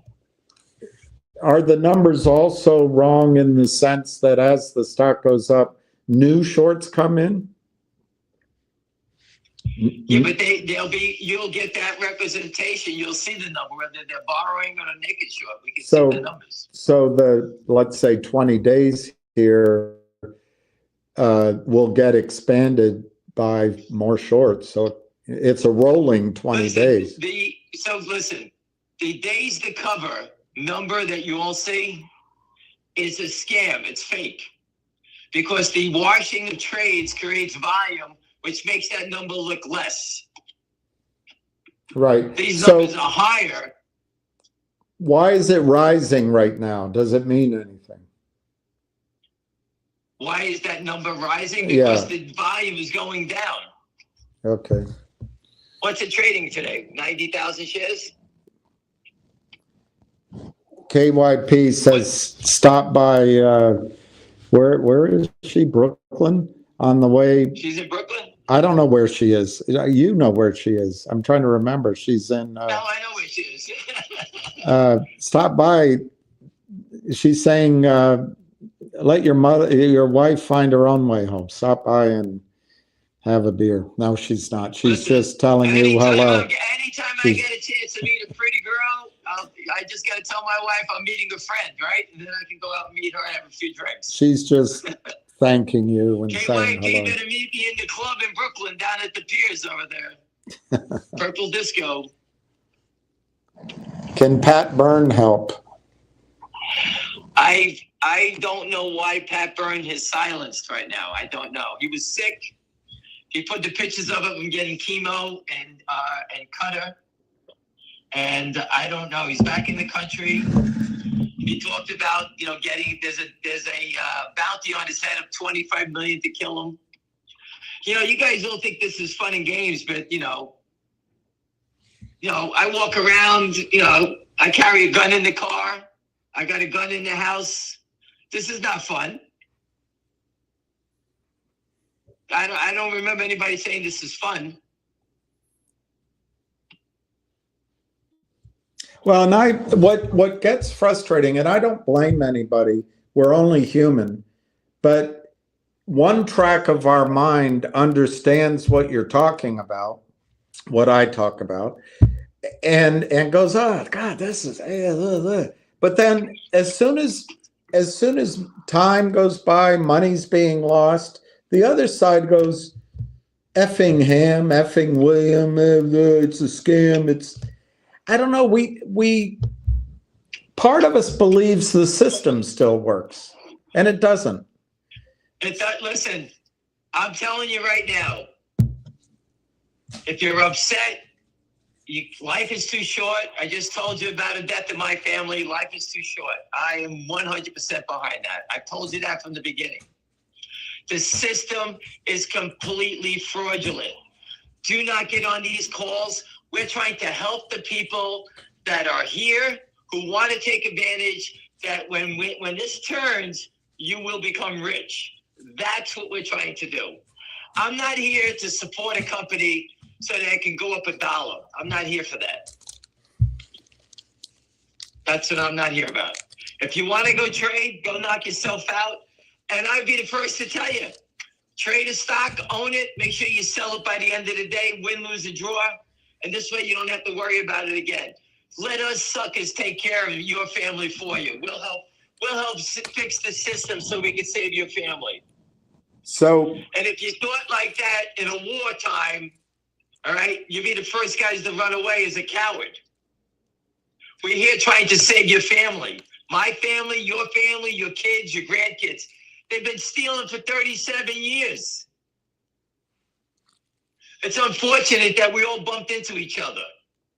But if it wasn't good people like William and other people that have helped us out, this movement would have gone nowhere. We'd go on another 37 years, and Jeff Easton and all these guys would be laughing at you. Right now, those guys are all thinking about they're going to jail. They're waiting for a knock to come. That's what's going on. They know it's coming. So Bill is saying maybe it's a blessing in disguise. Maybe G-Bucks could take off sooner than Finger, and if it does, we can buy more Finger. I said that exactly, Bill. Is that his name, Bill? I said Bill Myko. Exactly. Bill Myko, yeah. Hi, Bill. I said I would do that exactly. That is correct. But I didn't want to sell it until my shorts were covering, and at $10 the shorts weren't covering. So that's why I didn't sell it, because I will not sell it into your face. I will not do that.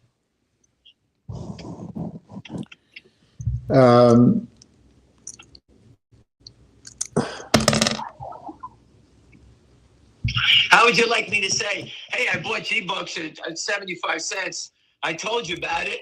You guys pushed it up and I sold it back to you at 10, and I don't want to talk about it anymore.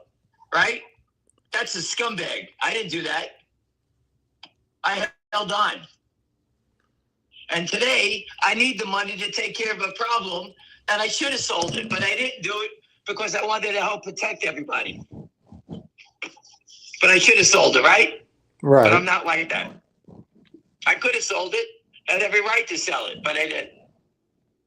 I could have done it twice. I didn't do it.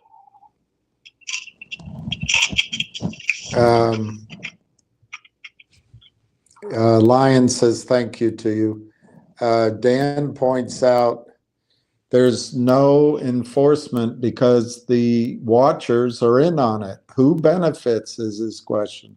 You're exactly right. It's like bad cop movies, bad corruption movies. Exactly what it's like. You know, where the chief is in on it. Oh, man, Trump knows about it. Devin Nunes has made statement after statement after statement, contacted NASDAQ. He said it in the video. We posted it. I should have investigated this. There's a lot of people coming out of the woodwork. What's going on? Their stock has gone down in half. They shorted it before they tried to assassinate Trump. What the fuck is he doing? I don't know. Instead, we got to worry. We got the scalpers of going after scalpers. Yeah, like that. That's going to hurt those people. Yeah, right. Goldman makes dollars, the most dollars from short selling and stock loan. Goldman is the fund who takes care of the politicians on both sides of the aisle. They don't want to do the right thing. They want the dollars. It's a pretty good summary. I can't argue with any of the thought process there. My friend bought 600 shares of G-Bucks into the close. He said they shorted me every share. That's a friend of mine bought it. I have no idea what it did.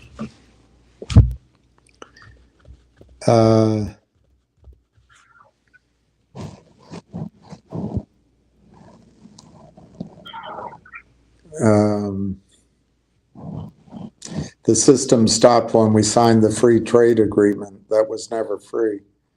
Yeah, that's been written up in the New York Post this morning, which I would never think they would, but how about TELO, William? TELO hits a new high. You're right. TELO just keeps going down. One guy bought the whole float. TELO went to those parties. TELO went to $7. It's down to $2.70 now, whatever it is. Yeah, TELO went to the parties with P. Diddy. TELO hits the new low. J-Lo hits the new low.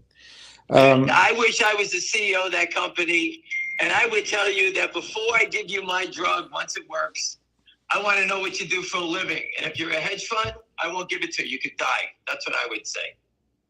I want to see your Jeff family, Easton's not going to die. Jeff Easton isn't going to die. All right. And Moez Kassam, he's not going to die.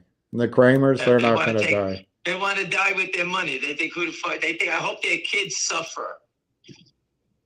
And they need them to get medical attention. It's not. The SEC signed the agreement with us. It's just a loophole. Our lawyer says it's okay, right. And we're doing good things. We're giving to the hospital. Right. It all makes me sick to the end of my limits. No, listen, we're all sitting here suffering. We got to sit here and watch this nonsense on a daily basis. We got to talk about it. I'm tired of talking about it, but everyone is so lost and has a different version of what's going on. It's the same thing over and over again.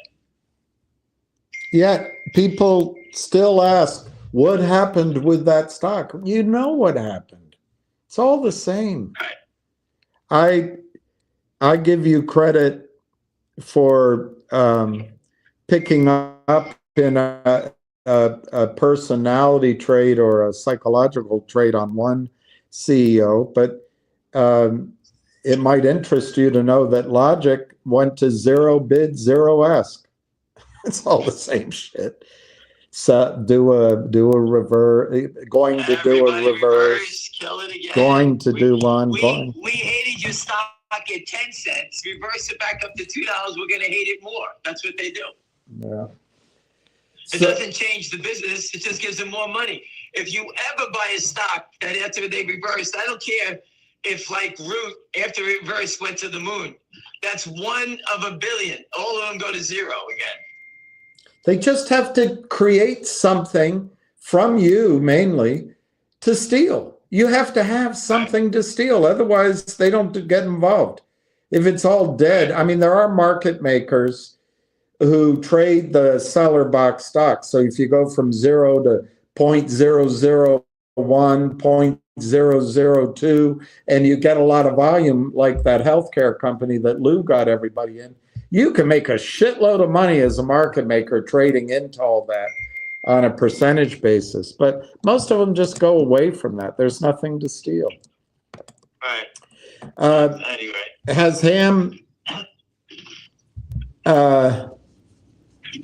does Ham think that the attorney who advised you of a May 12th short ban is reliable? Yes, I wouldn't tell you otherwise.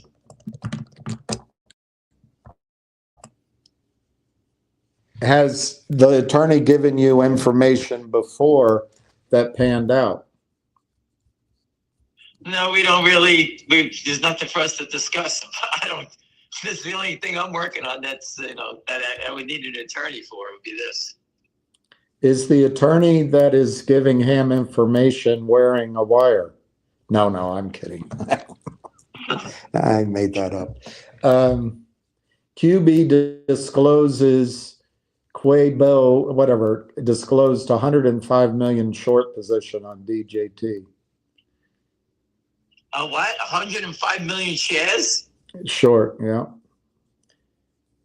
That's a lot. You're saying the guy short 105 million shares of stock? That's what Federico was saying. I don't know it, and that's only 3% of the stock. I think that's way more than the company has. It must be 10 million. Yeah. Or 1 million. By the time you see things printed, they're acting on it. So maybe they're covering. I don't know. Anyway, listen, I'm at the gate, get my wife. Listen, everyone, have a great night. I'll speak to you tomorrow. All right. Thank you. All right. Thank you.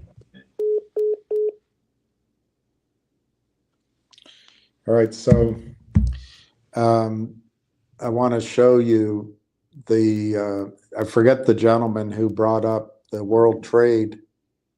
Here, I'll put it as journeyman. And, for the people that get pissed off at me for calling what I see out,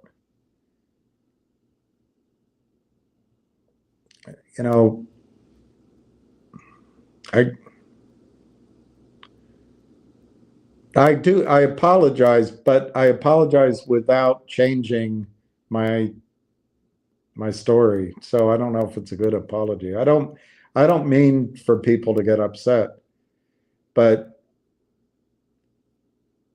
you have to try to recognize this problem, and there's other problems in the world, with clarity. And in order to change it, to fix it, you got to call it as you see it. You can't. Anyway, I want to show you this, though. I want to read the article from the New York Post today. It's very short. I won't get too long-winded on it, but I think it's great that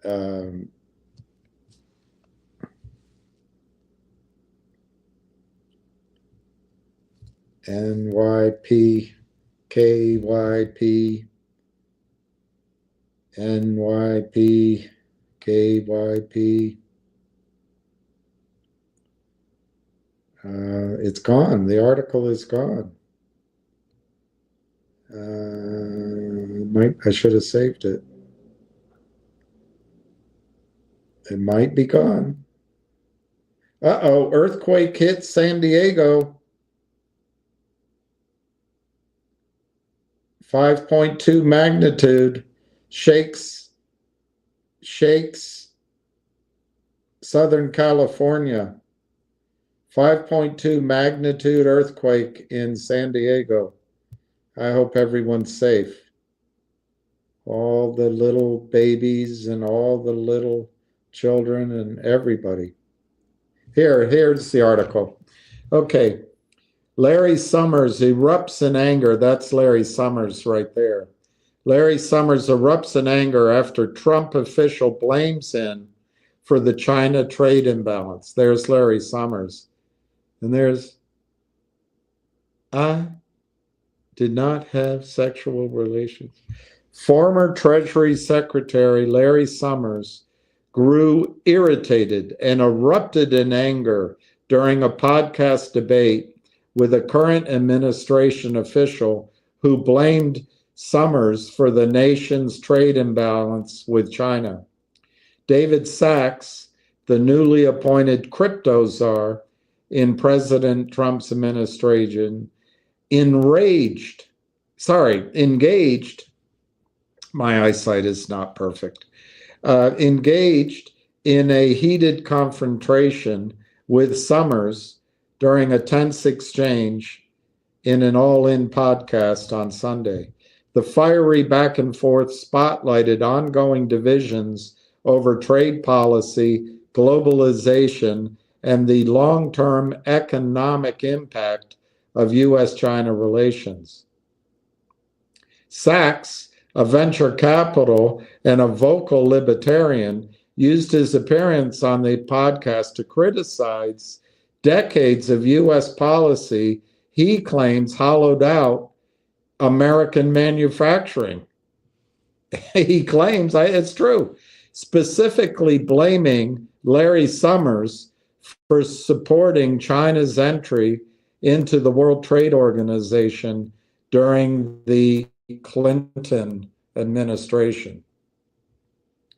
Quote, the millions of Americans who lost their jobs in the heartlands because we let China into the World Trade Organization, which is something that Larry Summers supported. That's what started this whole thing, unquote, Sachs said, referring to the wave of industrial decline that followed the Larry Summers, Bill Clinton, 2001 China's administration into the global trade body. Summers, who served as Treasury Secretary under President Bill Clinton, has long defended globalization as a force for global economic growth. He quickly pushed back. Respectfully, he said, you're talking nonsense. Well, there you go. The clash quickly escalated as Sachs fired back. What are you talking about, Larry? You were Treasury Secretary when we walked China into the WTO, and you're still defending it. Summers, who has harshly criticized Trump's tariff policies, attempted to interject repeatedly, but Sachs was frustrated and lashed out at the format of the discussion. Quote, wait. Why am I the only one who gets to talk for 2 seconds only before I get interrupted, Sachs said. You guys get to make 5 to 10 minute speeches. Is that the way this works? I get to speak for 2 seconds, then you interrupt me? Once he regained the floor, Sachs continued laying the blame squarely on Larry Summers' shoulders, tying the discussion to the decision to support China's WTO membership to the long-term erosion of United States industrial power. But it strengthened the banks. Be interesting to see which banks Larry Summers went on to work. Sachs said, quote, that's where the hemorrhaging of millions of industrial jobs began, unquote. Summers responded by asking Sachs if he would step outside, and no, he said if he could name a single trade barrier that was reduced by the United States associated with the China ascension to the WTO. Quote, can you name any restriction on Chinese exports to the United States that was in effect in 1999 and was removed by our WTO in 2000 or whatever? I don't